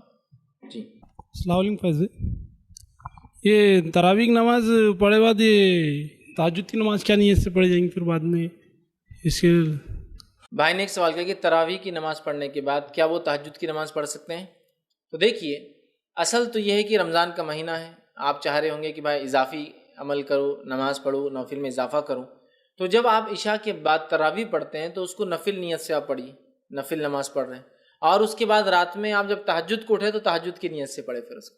تو یہ آپ کی تراویح نفل ہو جائیں گی. اور تہجد جو ہے وہ چونکہ نبی اکرم صلی اللہ علیہ وسلم کا عمل ہے، وہ سنت ہے، تو بہرحال وہ سنت میں شامل ہو جائیں گی. تو لہٰذا یہ نفل میں ہو جائیں گی، تو ایکسٹرا نفل، اور وہ جو ہے جو خاص جو آپ صلی اللہ علیہ وسلم پڑھتے تھے ہمیشہ اس میں ہو جائیں گی. تو آپ دونوں ایسا کر کے رات میں پڑھ سکتے ہیں. ہاں، اگر آپ تراویح پڑھتے ہیں اور اس کے بعد نماز پڑھتے ہیں تو پھر وطر کی نماز نہیں ہوں گی. یاد رکھیے، وطر آپ کو چھوڑنا پڑیں گی، پھر آپ رات میں تہجد پڑھیں اور تہجد کے بعد پھر آپ وطر کی نماز ادا کریں. فیض بھائی روزے کی قضا کب تک ہے؟ دیکھیے، بھائی نے ایک سوال کیا کہ رمضان کے روزوں کی قضا کب تک ہے؟ تو پچھلے سال کے روزوں کی قضا یہ سال کے چاند دکھنے تک ہے. اگر نہیں کریں گے تو گناہگار ہو جائیں گے یہ سال کا چاند دکھنے پر. تو جس نے مرد اور عورتوں نے پچھلے سال کے روزے اب تک نہیں رکھے ہیں تو ابھی رمضان کو موقع باقی ہے. 7 تاریخ سے یا 6 تاریخ سے رمضان ہوں گے، فوراً جو ہے اپنی قضا روزوں کو پورا کر لے، اس لیے کہ اگر پھر رمضان آ گئے تو گناہگار ہو جائیں گے. چونکہ رمضان کے روزوں کی قضا رمضان کے خاتمے کے بعد جس رمضان میں چھوٹے روزے اگلے رمضان آنے تک ہے. میں عائشہ فرماتی ہے ہم لوگ رمضان میں کچھ ہمارے روزے چھوٹ جاتے اور ان روزوں کو شعبان آنے تک مکمل نہیں کر پاتی. تو پتہ چلا 1 سال مدت ہے اور شعبان میں صحابیات اپنے روزوں کو مکمل کرتی، اس کے بعد کا مہینہ رمضان ہوتا تھا. تو لہٰذا یاد رکھیں 1 سال ہوتا ہے، تو آپ نے جس رمضان کے روزے چھوٹے اگلے رمضان سے پہلے تک آپ کو کمپلیٹ کرنا ہے. لہٰذا ابھی موقع ہے، جن لوگوں کے نہیں ہوئے وہ ضرور روزے رکھ لیں. کسی نے سوال کیا کہ درس میں 1 سال 2 سال والے بچوں کی ماں نہیں آ سکتی ہے کیونکہ جب سے بچے شور کرتے ہیں تو سب کو ڈسٹرب ہوتا ہے اور وہ اسے کہتے ہیں کہ اتنے چھوٹے بچوں کو لے کے آنا ہی کیوں، انہیں لے کے چلے جاؤ. تو دیکھیے، سب سے پہلی چیز تو یہ کہ اسلامک ریسرچ سینٹر کے ہمارے آفیشیل اعتبار سے ہم کسی کو یہ نہیں بولتے کہ بچے نہیں لانا یا لانا. جس پروگرام میں ہم بچوں کو نہیں لانا بولتے ہیں وہاں پہلے سے اعلان کریں. جیسا جو ہمارے کیمپس ہوتے ہیں، کیمپس میں ہم سختی سے بچوں کا وہ کرتے ہیں کہ بچے نہیں ہوں گے، چونکہ کیمپس ایک الگ چیز ہوتا ہے. لیکن بہرحال سنڈے درس کے اندر کوئی ایسا اعلان نہیں ہے کہ آپ بچوں کو نہ لائیں. لیکن ظاہر سی بات ہے اگر آپ بچے کو لاتے اور روتا ہے تو پھر ٹیک کیئر کرنے کی ذمہ داری آپ لے کہ دوسروں کو ڈسٹرب نہ ہو. ورنہ بہت سی بار یہ دیکھا گیا کہ کچھ عورتیں آ جاتی ہیں، بچوں کو لاتی ہے اور بچوں کو پبلک پہ چھوڑ دیتی ہے، مطلب آتے شوٹ چلو جاؤ کیا کرنا ہے، اور خود بیٹھے ہوئے ہیں. یہ تو ایک ہیڈیک ہے سب کے لیے کہ کوئی دوسرا کیوں آپ کے بچوں کو وہ کرے، یہ تو ہیڈیک. لیکن اگر آپ نے بچوں کو لاتے ہیں، لا کر ان کو سنبھالتے ہیں، اس کے علاوہ اگر وہ شور پکار کرتے تو آپ نکل جائیے پھر باہر. ظاہر سی بات ہے اب ہم ایسا الگ ایریا مینیج نہیں کر سکتے کہ بچوں کے رونے کا ایریا اور عورتوں کے بیٹھنے نہیں کر سکتے. تو آپ بچے کو نکلے باہر آ کے تھوڑا سنبھالے کریں، پھر آپ لے کے جائیں. وہ تو کچھ ہو سکتا ہے. لیکن اگر یہ ہو رہا ہے کہ بچے کو چھوڑ دیا جا رہا ہے پبلک پر، پھر وہ چیخ رہا ہے، چلا رہا ہے، دوسروں کو تنگ کر رہا ہے، دوسروں کو بچوں کو مار رہا ہے، پرابلمس ہو رہے ہیں، تو پھر تو دوسرے بولیں گے. لیکن عموماً ہمارے طرف سے کسی کو روک نہیں ہے کہ ایسا نہ کرے بس. لیکن آپ لائے تو یہ چیز طے کرے کہ آپ کا بچہ روئے نہ، ستائے نہ، یا دوسروں کو تکلیف نہ دے. تھوڑا بہت بہرحال ہوتا ہے، بلکہ میں تو پریفریبل کہتا ہوں بچے آنا چاہیے. یہ بچپن سے آئیں گے تو کچھ چیزیں سیکھیں گے، ایٹیکیٹس، مورلس، مجلسوں محفلوں میں کیسے رہنا ہے. بہت سی بار والدین مجلسوں میں جاتے ہیں تو بچوں کو لے کے نہیں جاتے ہیں کہ تو وہاں وہ تنگ کریں گے، تو کبھی ایٹیکیٹس سیکھ بھی نہیں پاتے ہیں کہ مجلسوں میں کیسے رہنا چاہیے. تو ایسا ہمارے طرف سے کوئی وہ نہیں ہے. لیکن ہاں اگر بہت زیادہ وہ ٹربل دیں گا تو ظاہر سی بات ہے لوگ آپ کو بولیں گے. تو آپ ایسا کچھ نظم بنائیے کہ بچہ اگر روئے تو آپ اس کو فوراً اٹھا لے، سنبھال لے، یا کچھ کھلانے پلانے کا رکھے، یا اٹھ کر باہر چلے جائے تاکہ دوسروں کو ڈسٹرب نہ ہو. اور جو لوگ بیٹھے ہیں کبھی کبھار تھوڑا بہت ڈسٹربنس کو برداشت کر لے، اس کا بھی فائدہ اور انشاءاللہ اجر اور ثواب آپ کو ملیں گا. ٹھیک ہے. اس لیے کہ دیکھیے عموماً میں بھی لیکچر دیتا ہوں، کبھی کبھار چھوٹے بچے آ جاتے ہیں ڈسٹرب کرتے ہیں، لیکن کبھی میں برا نہیں مانتا ہوں. میں سوچتا ہوں آج یہ ڈسٹرب کرنے والا بچہ بنے گا اور کل یہی با صلاحیت ایک اچھا مسلمان بنے گا. اور اگر آج میں بولے باہر جاؤ، چلو، بہت سارے مقررین ہوتے ہیں اگر بچے سامنے ہونا تو سب کو عقل دے، چل بھاگ یہاں سے، بچہ وہاں بیٹھتا جا کے پھر تقریر دیتے ہیں. ٹھیک ہے. لیکن میں جانتا ہوں جب ایک مقرر کسی بچے کو اٹھ کر وہاں جاؤ بولیں گا نا، وہ ساری زندگی میری تقریر نہیں سنیں گا، چونکہ وہ بدظن ہو جائیں گے ایک اسلامی مقرر سے. بہرحال کیونکہ میں بھی چھوٹا تھا اور کوئی مقرر نے پیچھے کیا تو میں کبھی سننا پسند نہیں کیا اس آدمی کو آج تک، چونکہ ایک مزاج ہوتا ہے بچوں کا، اور بچے بڑوں سے زیادہ سیریس اور کنکلوژنس نکالتے ہیں، نتیجے نکالتے ہیں وہ چیزوں سے. یہ آنٹی ہنستے مطلب یہ اچھی بات کرتے مطلب اچھا ہے، یہ انکل تیز بات کرتے چڑھتے ہیں مطلب یہ اچھے نہیں ہیں. وہ کنکلوژنس ڈیسیجنس لیتے ہیں اس سے فوراً. تو لہٰذا میں کبھی نہیں وہ کرتا ہوں کہ آپ نے کیوں لایا بچے کو، اس لیے کہ آج آئیں گا، کل سیکھیں گا، پرسوں ضد کریں گا، لیکن وہ سیکھیں گا ماحول میں رہنا. بہرحال تو یہ کوئی ایسا مسئلہ نہیں ہے، لیکن بس اتنا ہے کہ اگر کوئی سیویرٹی بڑھ جائے کیس کی تو تھوڑا آپ مینیج کر لیں تو انشاءاللہ میں سمجھتا ہوں آفیشیل ہے، ہمارے طرف سے ایسا کچھ بھی نہیں ہے. بلکہ میں خوش ہوتا ہوں چھوٹے بچے آ جائیں گے تو کل یہی بچے سیکھیں گے دین اور اس پہ بہرحال عمل کریں گے انشاءاللہ. جی السلام علیکم فیض بھائی. میرا سوال تھوڑا ہٹ کے ہے. لوگ حضرت علی رضی اللہ تعالیٰ عنہ کو علیہ السلام کہتے ہیں، تو یہ درست ہے یا نہیں ہے؟ یہ پوچھنا تھا سوال. بھائی نے سوال کیا کہ علی رضی اللہ عنہ کو لوگ علیہ السلام کہتے ہیں، یہ کہنا درست ہے یا نہیں ہے؟ دیکھیے اس میں دو چیزیں شامل ہیں. علیہ السلام کا معنی ہوتا ہے ان پر سلامتی ہو. ٹھیک ہے. علیہ السلام کا کیا معنی ہوتا ہے؟ ان پر سلامتی ہو. تو اگر کوئی شخص سارے صحابہ پر یہ لگاتا ہے تو حضرت علی پر بھی لگایا جا سکتا ہے، اس میں کوئی مسئلہ ہی نہیں. لیکن اگر حضرت علی رضی اللہ عنہ کو الگ کرنے کے لیے، ڈفرینشیٹ کرنے کے لیے اگر کوئی اس طرح سے کرے تو پھر درست نہیں ہوگا. کیونکہ صحابہ کے تعلق سے خاص لفظ جو قرآن نے ادا کیا وہ کیا ہے؟ رضی اللہ عنہم و رضوا عنہ. وہ اللہ سے راضی ہو، اللہ ان سے راضی ہوا. تو دس از دا بیسٹ ٹائٹل، مطلب یہ سب سے اچھا ٹائٹل ہے جو اللہ نے خود دیا. لیکن علیہ السلام دعا ہے. علیہ السلام جیسا السلام علیکم، تم پر سلامتی ہو، علیہ السلام ان پر سلامتی ہو، یہ بھی دعا ہے سلامتی کی. جیسا مریم علیہ السلام، حالانکہ وہ نبی نہیں پھر بھی علیہ السلام سلامتی ہو لگایا جاتا ہے، لگایا جا سکتا ہے. تو حضرت علی پر اور صحابہ پر بھی یہ لگایا جا سکتا ہے، علیہ السلام ان پر سلامتی ہو، اس میں حرج نہیں. لیکن خاص ایک صحابی پہ لگا کے باقی سب پر نہیں لگانا، یہ درست نہیں ہوگا. تو لہٰذا اگر کوئی ابوبکر علیہ السلام، عمر علیہ السلام، عثمان علیہ السلام اور علی علیہ السلام مسئلہ نہیں، ان پر سلامتی ہو. لیکن ایک بات یہ بھی میں کہوں گا، عموماً ہند اور پاک میں علیہ السلام انبیاؤں کے اور ان شخصیت پہ، نیک لوگوں پہ لگایا جاتا ہے جو قرآن میں جن کا تذکرہ ہے، اس کے علاوہ نہیں لگایا سکتے. تو یہ بھی ایک چانسز ہائی ہے جب علیہ السلام بولیں گے نا، سمجھ رہے آپ، تو لوگ کسی اور طرف جائیں گے.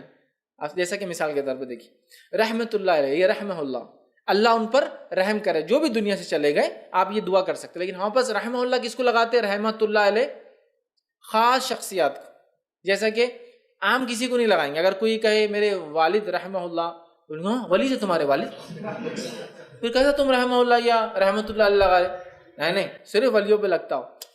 رحمت اللہ علیہ مطلب اللہ ان پر رحم کرے، رحمہ اللہ، اللہ ان پر رحم کرے، یہ معنی ہے. ٹھیک ہے.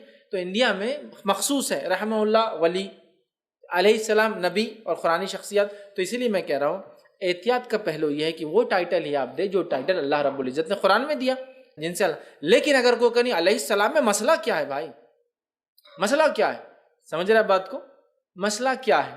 تو پھر آپ کو یہاں سمجھنا ہوگا کہ دوسرے صحابہ پہ اگر آپ لگاتے ہیں تو ان پہ بھی لگا سکتے ہیں. جیسا رضی اللہ عنہ، ٹھیک ہے، رضی اللہ عنہ کا معنی اللہ جن سے راضی ہوا یا اللہ جن سے راضی ہو، دونوں سے غیر معلوم ہے، یہ دونوں کے لیے ہوتا ہے. اسی لیے کچھ جگہ آپ دیکھیں گے لوگوں نے تابعین تابعین کے نام کیا بھی رضی اللہ عنہ لگا دیا، لیکن وہ عربک گرامر کے اعتبار سے ہو معنی میں ہے اور ہوا معنی الگ ہوتا ہے. سمجھ رہے آپ؟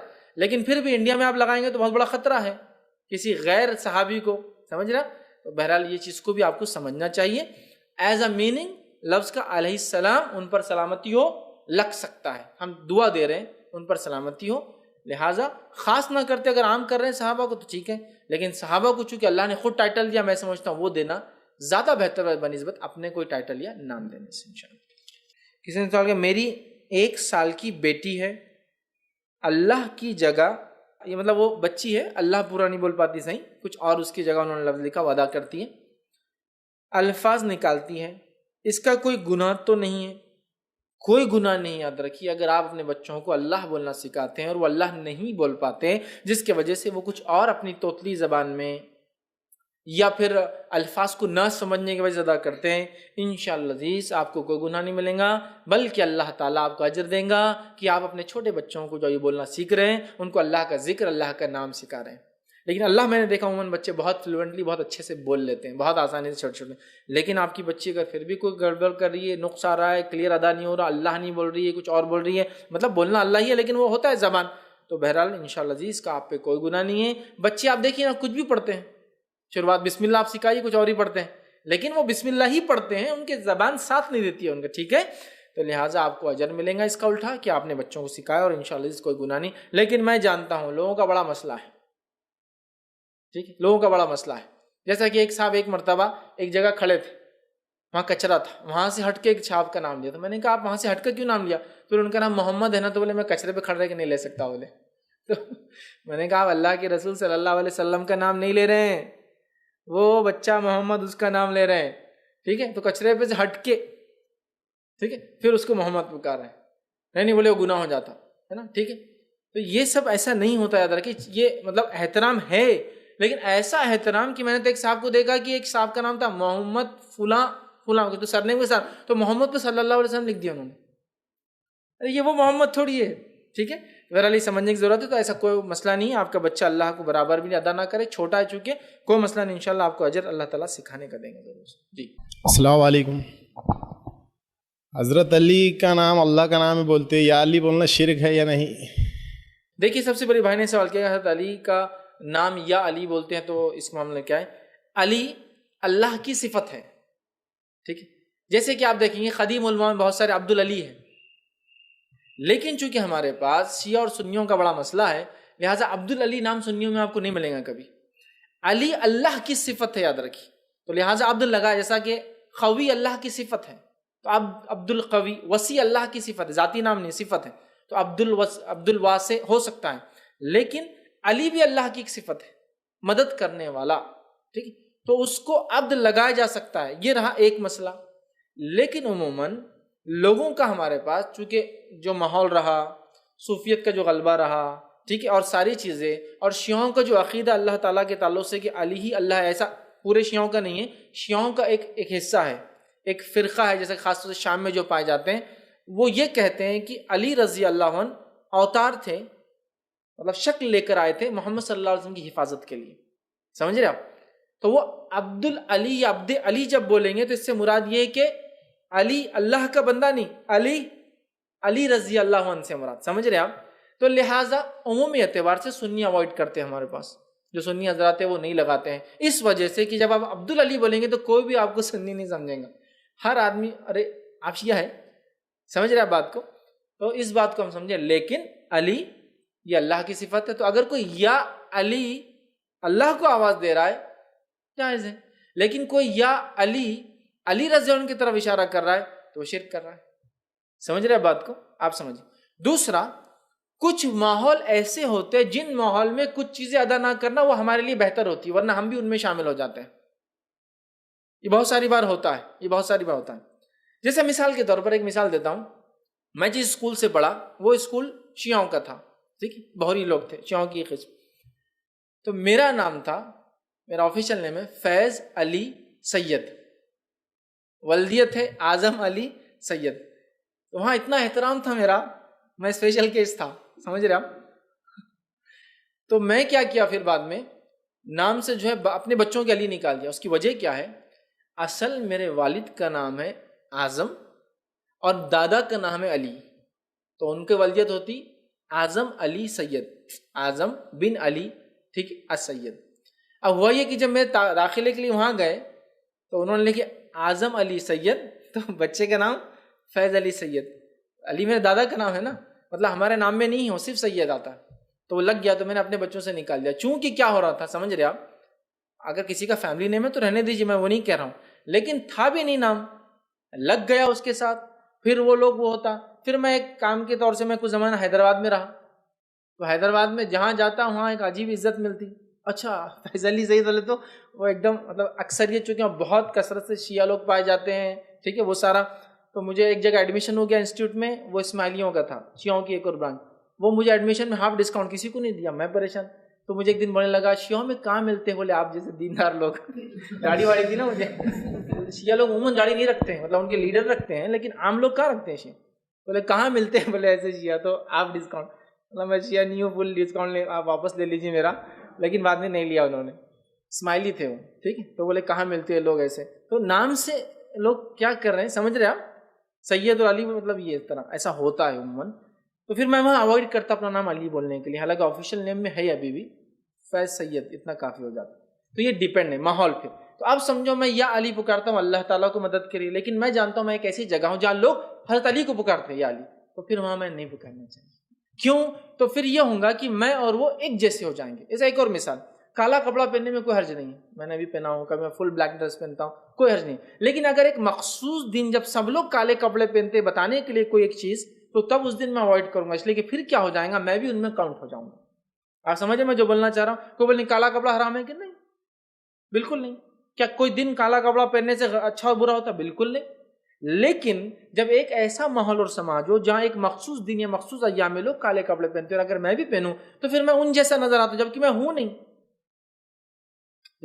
نہیں، پھر میں کیوں اس چیز کو وہ کروں؟ تو پھر تب اس جگہ میں اس ٹائم نہیں پہنوں گا، اس لیے کہ ورنہ لوگ مجھے سمجھیں گے. اگر کوئی مجھ سے پوچھے نہیں حرام ہے کہ نہیں، حرام نہیں ہے، کالا کپڑا پہن سکتا کوئی. آپ سمجھ رہے بات کو مجھے بتانا چاہ رہا ہوں. تو لہٰذا علی اللہ تعالیٰ کی صفت ہے، تو یا علی اللہ کو اگر پکار رہے ہیں تو بالکل اس میں حرج نہیں.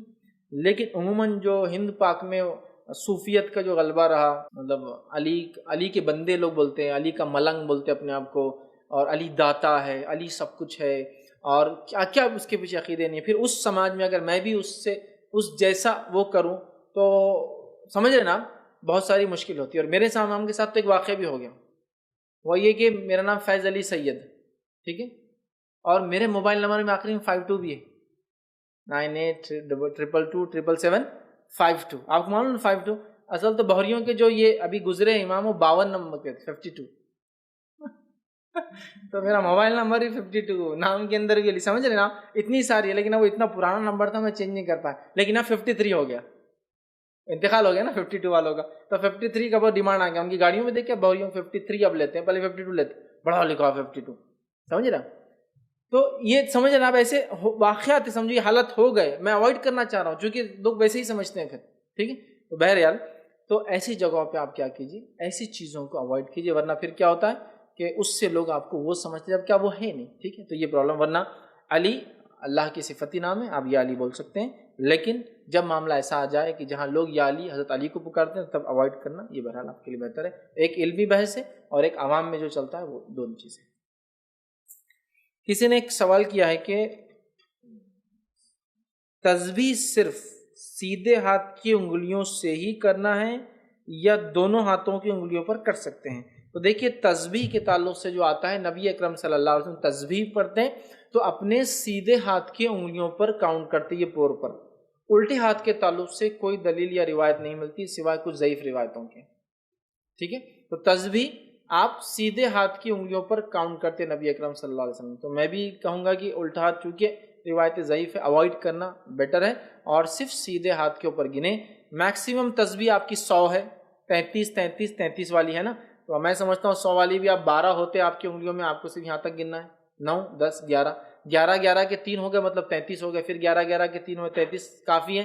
لیکن بہرحال لوگ الٹا یوز کرتے ہیں، اس تعلق سے ضعیف روایت ہے. لیکن کوئی صحیح روایت میں یہ آتا ہے کہ آپ صلی اللہ علیہ وسلم سیدھے ہاتھ کی انگلیوں پر تسبیح کو کاؤنٹ کیا کرتے تھے. اور ایک روایت میں فرمایا اللہ کے ذکر کرنے سے وہ حصہ چمکیں گا. ٹھیک ہے، تو لہٰذا بہرحال اس کو آپ سیدھے ہاتھ پہ کریں، یہ زیادہ انشاءاللہ بہتر ہے. اور ایک بات اس میں وضاحت کر دوں، نبی اکرم صلی اللہ علیہ وسلم نے منکوں پر یا بیجوں پر یا کسی مشین پر کاؤنٹ کر کے تسبیحات نہیں پڑھی. بی نیچرل سب سے اچھا ہے، سنت پہ رہیے، قدرتی رہیے. آپ یہ کیجیے، ورنہ بہت سا لوگ من کا لاکھ والی تسبیح، 50,000 والی تسبیح، اور آج کل تو ڈیجیٹل الیکٹرانک کھٹ کھٹ کھٹ کھٹ ڈالتے ہیں. اور اب تو فون میں بھی کچھ لوگ ایسا کرتے بیٹھتے ہیں. مجھے لگا کچھ گیم کھیل رہے، گیم نہیں کھیل رہے، اللہ اکبر اللہ اکبر اللہ اکبر. مطلب کتنا ٹینشن ہے. دیکھیے آپ 33 بار پڑھو اور 33 بار انگلی بھی ہلاؤ، ٹینشن. آپ کتنا آسان ہے. 33 بار ہوا، 3 بار ہوا 33 ہو گیا، پھر 3 بار گنا 33، پھر 3 بار گنا 11 تک گن لیجیے، ایک چھوڑ دیجیے. اب تو کتنا آسانی سے ہو جاتا ہے یہ تسبیح. اس کے علاوہ جتنی تسبیح آتے ہیں آپ کو جتنا پڑھ لیجیے اس میں نمبر ہی نہیں ہے. 1.25 لاکھ بار کیوں پڑھتے اب لا الہ الا اللہ؟ زندگی بھر پڑھیے نا. 1,25,000 بار یا 1,40,000 کیوں پڑھتے اب لا الہ الا انت سبحانک؟ جب ضرورت پڑے دعا کیا پڑھی، لا الہ الا انت سبحانک انی کنت من الظالمین. ٹھیک ہے، لہٰذا تسبیح پہ مت کیجیے، ہاتھ پہ کیجیے، یہ سب سے اچھا اور سنت طریقہ ہے. جی السلام علیکم فیض بھائی. فیض بھائی میرے 2 سوال ہیں. پہلا سوال تو نفل نماز کس وقت افضل ہے اور کس وقت منع کی گئی ہے؟ اور دوسرا سوال یہ ہے کہ آج کل مطلب سوشل میڈیا پہ 2 میسیجز بہت زور سے چل رہے ہیں. ایک بار موسیٰ علیہ السلام نے اللہ سے پوچھا کہ اللہ میں جتنا تیرے قریب ہوں کوئی اور اتنے تیری قریب ہے کیا؟ تو بولے کہ رمضان میں مطلب ایک قوم آئیں گی آپ صلی اللہ علیہ وسلم کی، اور جب وہ رمضان میں افطار کے لیے بیٹھیں گے تو وہ تم سے بھی قریب ہوں گے. ایک پہلا سوال بھائی کا یہ تھا کہ نفل نماز کا سب سے افضل وقت کیا ہے؟ تو نفل نماز میں سب سے افضل نماز ہے تہجد کی نماز، اور وہی سب سے افضل وقت ہے. چونکہ نفل نماز میں سب سے افضل نماز تہجد ہے اور اس کا ایک وقت ہے، تو ظاہر سی بات ہے وہی سب سے افضل وقت ہے. اور تہجد کی خصوصیت یہ ہے، صحیح مسلم کی روایت ہے، ہر رات اللہ تعالیٰ، رمضان کی رات نہیں، ہر رات اللہ تعالیٰ آسمانی دنیا پر آتا ہے. کیسے کیا وہ کیفیت ہم نہیں جانتے. ہر رات اللہ تعالیٰ آسمانی دنیا پہ آتا ہے اور ایک ندا آواز لگائی جاتی ہے، کوئی مانگنے والا میں دینے بیٹھا ہوں، ہے کوئی مغفرت طلب کرنے والا میں معاف کرنے بیٹھا ہوں. اور یہ ہر رات ہوتا ہے، رات کے آخری پہر، تیسرے پہر، فجر ہونے تک.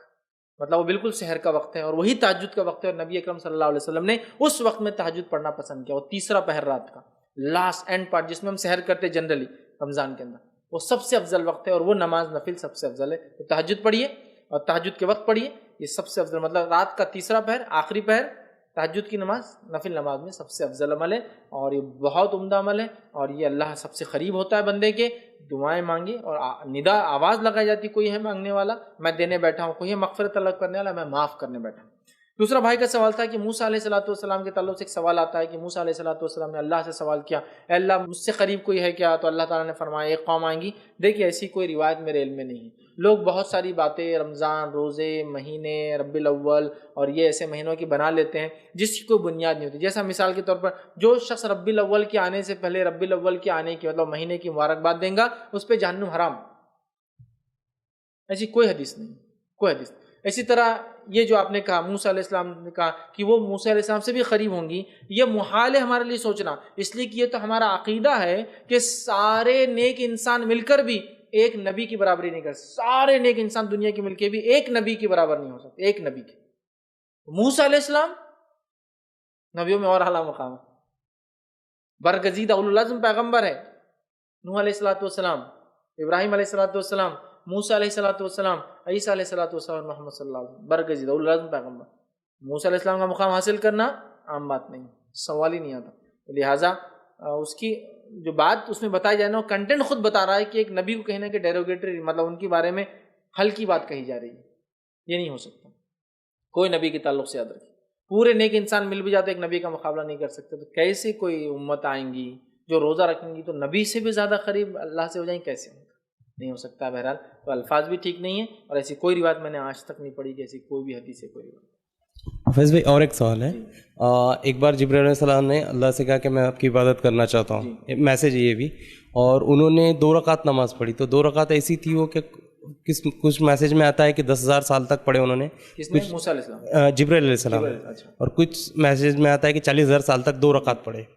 تو اللہ تعالیٰ نے فرمایا کہ تم نے بہت اچھی عبادت کی، بٹ آخری وقت میں ایک قوم آئیں گی، یعنی آپ صلی اللہ علیہ وسلم کی امت، کہ وہ 2 رکعت نفل نماز پڑھیں گی تو تمہارے اس نماز سے افضل ہوں گی. تو یہ بھی کہیں حدیث میں آتا ہے کچھ.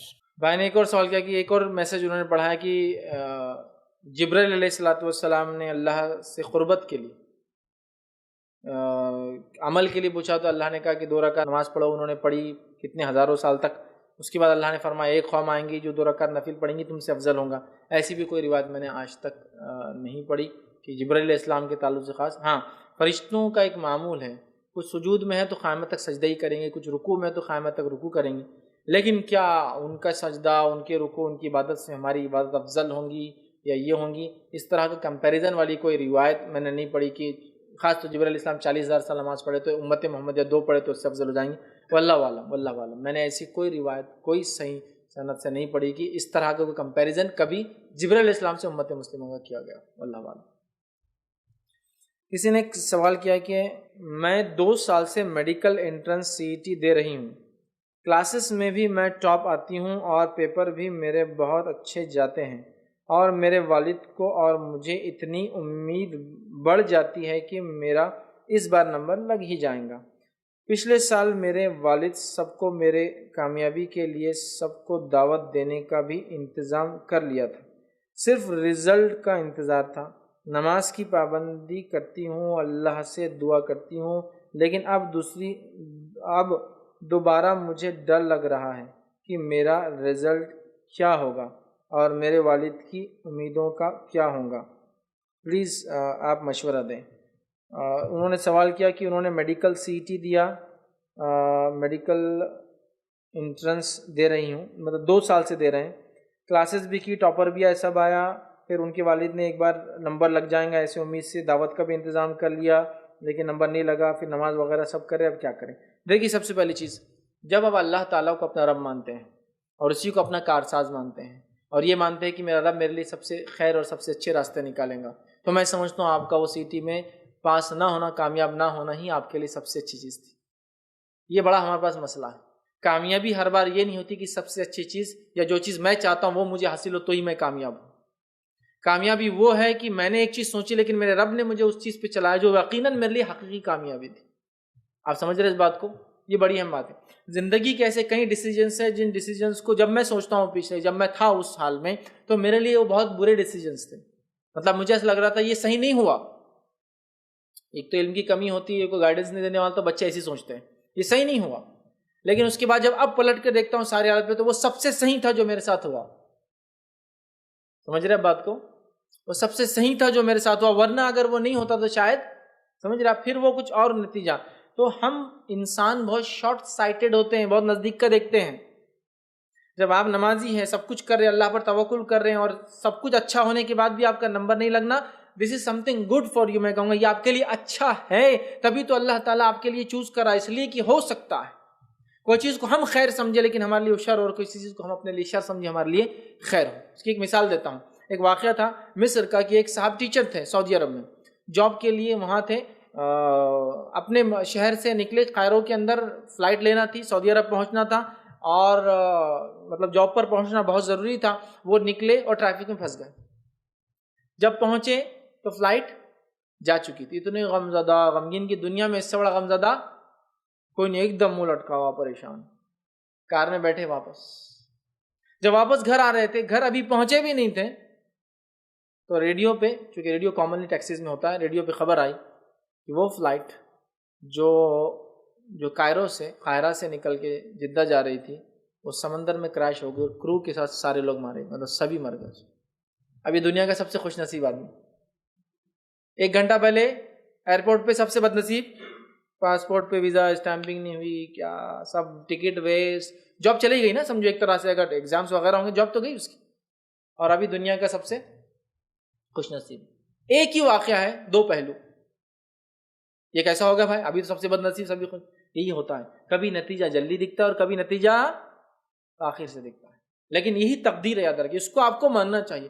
آپ نے سب کچھ کرنے کے بعد بھی سب سے پرفیکٹ وہ چیز نہیں ہوتی ہے. سمجھ رہے ہیں؟ اور بہت ساری بار اس چیز کو میں اپنی ذاتی زندگی میں بھی دیکھ چکا ہوں. لیکن وہ آپ کے لیے سب سے خیر ہوتا ہے، سب سے زیادہ اچھا ہوتا ہے. جیسا کہ سب کچھ تیاری کیا، سب سے جلدی گیا، اس چیز کے لیے سب سے زیادہ مجھے امید تھی کہ میں وہاں پہنچ جاؤں گا اور اسی دن کی فلائٹ مس ہو جانا. ایک تو آنکڑے بھی سامنے آتے 5 فگر کے جو ڈوب جاتے فلائٹ مس ہونا والے تو, اور دوسرا وہ جو چیز اٹینڈ کرنے آپ جا رہے تھے, وہ پروگرام, وہ چیز آپ سوچ رہے ہیں کیسا ہوتا ہے, مس ہو جاتی. سامنے والوں کی امیدیں, ان کی تیاریاں, اور آپ مس ہو گئے. لیکن وہی خیر ہوتا ہے. سمجھ رہے آپ, ہوتا ہے انسان کے ساتھ کہ ایسا کیسا ہو گیا, میں نے سب کچھ کیا, جلدی نکلا اورنگ آباد سے, فلاں ہوا, یہ ہوا, ایسا کیا, بامبے پہنچ گئے جبھی, اور پھر اس کے بعد بھی یہ کر رہے, اسٹاف پہ چلا رہے وہاں کے, اور یہ کر رہے, اور سمجھ رہے بات کو. لیکن پھر سمجھ میں آتا ہے کہ ہمارا ایک پلان ہے اور اللہ کا ایک منصوبہ ہے, وہ سب سے بہترین ہے, اس کو آپ قبول کر لیجئے. تو میں کہوں گا آپ نے سب کچھ کیا, ابھی بھی سب کچھ کیجئے, اللہ سے اچھی امیدیں رکھیے. اس کے بعد بھی رزلٹ اگر وہ نہ آئے جو آپ چاہتے ہیں, تو یہ سمجھ لیجئے اللہ نے اس کے علاوہ آپ کے لیے سب سے بیسٹ آپشن جو آپ کے لیے اچھے وہ رکھے ہیں, اس کو آپٹ کر لیجئے اور آگے بڑھ جائیے. یہ سوچے بغیر کہ آپ کا CT میں یا آپ میڈیکل انٹرنس پاس ہونا تھا, چھوڑ دیجئے اس کو اور لگ جائیے. اللہ تعالیٰ آج نہیں, آج سے 2 4 5 سال بعد جب ہم بیٹھیں گے, پچھلے دیکھیں گے, پھر غور کریں گے, کہیں گے جو ہوا نا بہت اچھا ہوا, اگر شاید یہ نہیں ہوتا تو آج میں یہاں نہیں ہوتا. ہوتا ہے ایسا یاد رکھیں.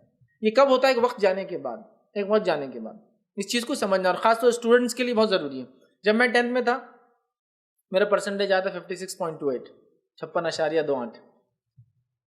اسٹڈیز کے اعتبار سے میں کوئی برلین اسٹوڈنٹ نہیں تھا بہرحال, تو میرا یہ پرسنٹیج آیا تھا. میں بچوں کو اس لیے نہیں بول رہا ہوں کہ آپ لوگ بھی اتنا لائیے, ورنہ بولے نہیں آپ اتنا کمائیں, میں وہ نہیں بول رہا ہوں. آپ اپنی صلاحیت دیجیے. میری صلاحیت یہ تھی پڑھائی کی حد تک, ٹھیک. ہر کسی کی صلاحیتیں مختلف ہوتی ہیں, ٹھیک. تو تب میں بہت, سب لوگ ڈیموٹیویٹ ہو گئے, سب لوگ بول رہے ہیں تمہارا تو کم پرسنٹیج آیا, تمہارا تو یہ آیا, فلاں ہوا. لیکن میں چیٹنگ بھی نہیں کیا تھا, ٹھیک ہے. دوسرا چیٹ نہیں, اور دوسرا یہی میری محنت تھی, اس کا نتیجہ, اور میں اس پہ خوش تھا. لیکن سب لوگ رہے تم تو ایسا ہو گیا, اتنا کم پرسنٹیج آیا, اور یہ تو تھوڑا سا آدمی ڈیموٹیویٹ ہو جاتا, پریشان ہوتا ہے, ٹھیک, ایک دم وہ ہوتا, پریشان ہوتا ہے. تو میں بھی کچھ لوگوں کے ساتھ ہے نا پریشان رہنا. پھر کالج میں بھی عجیب کر دیے تھے انہوں نے, جب کلاس وائز کر دیے تھے, مطلب پرسنٹیج 90 to 75 کلاس الگ, 75 to 60 کلاس الگ. اب آپ کا گریڈ کون سا, اس سے اچھا تم 60 کے نیچے ہیں. اب آدمی اگر کوئی سی کلاس میں, سی گریڈ میں, مطلب وہ کلاس A B C, سی میں وہی بچے جو 60 کے نیچے ہیں اور 50 کے اوپر, جب بھی آدمی وہ کر لیتا. مطلب ایک طرح سے کاسٹ سسٹم بنا دیا تھا انہوں نے کالج کے اندر کہ یہ رینک والے, یہ طبقے والے, یہ طبقے, ٹھیک ہے. پڑھائی کے حساب سے ہونا چاہیے کچھ چیزیں بہرحال. تو تھوڑا سا آدمی لو ہوتا ہے, ارے یار یہ ہو گیا. مجھے ایک چیز کی خوشی تو ہمیشہ تھی, میں چیٹنگ نہیں کرتا تھا, تو مجھے اس کی خوشی تھی, میں نے چیٹ نہیں کیا, ٹھیک. دوسرے بہت سارے میرے سے اوپر گریڈ میں تھے تب, کیوں, تو یہاں وہاں نمبر آیا, خوب چیٹنگ کی اور 70s میں لا لی مارکس, ٹھیک ہے. تو وہ حالانکہ پڑھائی میں تو میرے سے بھی کمزور تھے, مطلب ان کا 51 52 آنا چاہیے تھا, لیکن آگے 70s میں. لیکن آگے چل کے 12 سے آگے نہیں بڑھ سکے بیچارے وہ لوگ, وہ 12 میں رہ گئے, پھر واپس بزنس وغیرہ میں لگ گئے, چونکہ وہ کیلیبر ہی نہیں تھا نا, مل گیا. تو تب میرے لیے بہت ہوتا تھا, یار میں اتنا کم پرسنٹیج آیا, یہ آیا, وہ آیا. لیکن ایک مقرر تھے اس زمانے میں, کسی ایک کیمپ میں گیا تھا, ہم ایک اسپیکر تھے, وہ ایسا اسپیچ دے رہے تھے, مطلب دینی اجتماع ٹائپ ہی تھا, لیکن بچوں کے لیے, جو بچے 10th پاس ہوئے ان کے لیے تھا. تو وہ مقرر بولنے لگے اور میں بہت ہنستا تھا, کچھ بھی چیز پہ جوک بنانا ہنسنا میرا کام ہی تھا, وہاں بھی میں ہنس رہا تھا. تو ایک مقرر ہاں بولنے لگے اور اچھا جملہ بولا, there is always a space on the top. وہ بولنے لگے کہ جو لوگوں کے کم پرسنٹیج آئے بالکل مایوس نہ ہوں, اوپر ہمیشہ خالی جگہ ہوتی ہے ٹاپ میں, جہاں تک جس کو پہنچنا ہے وہاں پہنچ ہی جاتا ہے, پرسنٹیج اس سے ہٹ نہیں کرتا ہے, ٹھیک ہے. کسی کا ڈاکٹر ہونا ہی اس کو عزت دلانے کا باعث نہیں ہے, کسی کا انجینئر ہونا ہی اس کے مالدار ہونے کی وجہ نہیں بنتا ہے. بہت سے لوگ کچھ نہیں پڑھے ہیں, ہزاروں انجینئر کام کرتے ہیں ان کے پاس. میں کسی انجینئر ڈگری کو نیچے نہیں دکھا رہا ہوں, میں کہنا چاہ رہا ہوں تقدیر, اللہ جو آپ کے لیے پسند کرتا ہے, دس از سم تھنگ سب سے بیسٹ ہے. آپ کو معلوم ہے یہ سب سے بیسٹ ہوتا ہے, سب سے بیسٹ ہوتا ہے. کسی کا ڈراپ آؤٹ ہو جانا بھی اس کے لیے کبھی کبھار وہ ہوتا ہے, جبکہ اس نے اپنے ایفرٹس لگا دیے. میں ایفرٹس کے خلاف نہیں کر رہا ہوں, ایفرٹس پورے لگانا. اسلام ایفرٹس کو دیکھتا ہے, رزلٹ کو نہیں دیکھتا ہے, ٹھیک ہے. ایفرٹس کیا لگائے, نیت, آپ نے کوشش کیا کی, تو نتیجے ایک الگ چیز ہے. کوئی کامیاب ہوا کوئی ناکام ہوا, اس سے فرق نہیں پڑتا, آپ نے ایفرٹس کیا لگائے. ایفرٹس لگائیے آپ, میں اس سے منکر نہیں ہوں, لیکن ایفرٹس لگانے کے بعد انجینئرنگ نہیں کر سکے, یہ بیسٹ تھا آپ کے لیے. ایفرٹس لگانے کے بعد آپ CET نہیں پاس ہوگی, بیسٹ تھا آپ کے لیے. ایفرٹس لگانے کے بعد بھی آپ کو ویسا رشتہ نہیں آیا جیسا ایکسپیکٹڈ تھا, بیسٹ تھا آپ کے لیے جو آیا آپ کے پاس. میں یہ بولنا چاہ رہا ہوں, آپ اپنی کوشش کر لو اور اس کے بعد جو آیا نا وہ سب سے اچھا, اس کو مان لو, سمجھ رہا. تو اس میں آپ بہت مطمئن ہوں گے. جب میں آگے بڑھا, جسٹ میں گریجویشن میں تھا, بہت ساری چیزیں میری ڈیولپ ہو گئی, میں چیزوں کو سمجھنے لگا, اور میں اس چیز کا قائل تھا کہ کوشش کرنا چاہیے اور تقدیر میں جو ہوں گا نتیجہ وہ آئے گا. اور زندگی میں کئی مرحلوں کے اندر میں نے اس کا فائدہ اٹھایا, جہاں بچے رو دیتے تھے, جہاں بچے پریشان ہوتے تھے, جہاں جانے کو ڈرتے تھے, وہ سارے کام میں نے کیے, اس لیے کہ میرے لیے وہ کوئی بڑی چیز نہیں تھی. سمجھے, اس وجہ سے کہ اللہ نے چاہا, ہم نے کوشش کی, میں نے پیسوں کو سنبھالا, اچھے سے رکھا, پھر بھی گر گئے, کیا کروں, اب روتے بیٹھوں یا آگے کیا کرنا ہے وہ کوشش کروں. بہت سارے لوگ روتے تھے, میرا عزم یہ تھا کہ مجھے آگے کیا کرنا ہے, ادھار پیسے کس سے ڈھونڈنا چالو کروں. اب وہ رونا کیا کرنے کا, رونے سے کیا پیسے ملیں گے کیا. اور یہ چیز آدمی کو ہیلپ کرتی ہے, یاد رکھیے. جب وہ سمجھ جاتا ہے اس بیسک چیز کو, تقدیر کیا ہے, تقدیر کا صحیح معنی یہ نہیں کہ کچھ پڑھ رہے لکھ رہے نہیں, بڑے تقدیر میں جو ہوں گا وہ آ جائیں گا, سی ٹی کے لیے محنت نہیں کر رکھا ہے جو نہیں. میں کہہ رہا ہوں آپ سب کچھ کر لیا آپ نے, 2 سال آپ نے محنت کی, سب کچھ کیا, پھر بھی اگر سی ٹی میں نمبر آپ کا میڈیسن میں نہ لگے, یہ آپ کے لیے سب سے بیسٹ تھا. میں یہ بولنا چاہ رہا ہوں آپ کو آج, اس لیے کہ آپ نے ایک پلان کیا اور اللہ کا اپنا ایک منصوبہ ہے. آپ جو پلان کرتے ہیں وہ آپ کے لیے کبھی کبھار خیر خواہی کا نہیں ہوتا, چونکہ آپ بالکل نزدیک کا دیکھتے ہیں. اللہ تعالیٰ کی ایک بہت لانگ ٹرم پلاننگ ہے, اور وہاں تک آپ پہنچ جائیں گے. وہاں جانے کے بعد آپ بولیں گے الحمدللہ جو ہوا بہت اچھا ہوا. میں 12th ہوا, میں نے انجینئرنگ میں ایڈمیشن لیا, پھر انجینئرنگ میں ایڈمیشن بس اب فائنل تھا, فیس بھرنا تھا, اس کے بعد واپس آ گیا. یعنی اپنے سے انجینئرنگ نہیں ہوں گی, ٹھیک پرسنٹیج تھا لیکن نہیں ہوں گی, چونکہ میتھس مشکل جاتا تھا. پھر انجینئرنگ پورا میتھس ہے, کیوں خواہ انجینئرنگ میں لینا اور پھر اس کے بعد واپس آنا.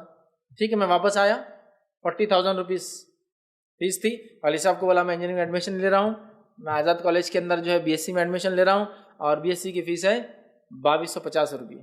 ٹھیک ہے, تو میں وہ فیس اپنے جیب سے پے کر دے رہا ہوں, اور یہ چیک آپ کو لیکن واپس نہیں ملنے والا ہے. اور میں نے بائک لے لیا, ایک بائک نہیں تھی. والد صاحب بولے ٹھیک ہے آپ بائک لے لو, ٹھیک میں نے آپ کو دے دیا تھا فیس, آپ بائک.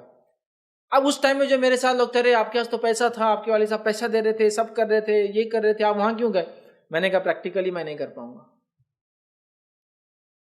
اس میں جو کچھ کر سکتا ہوں وہ لوگوں نے کیا ماشاءاللہ.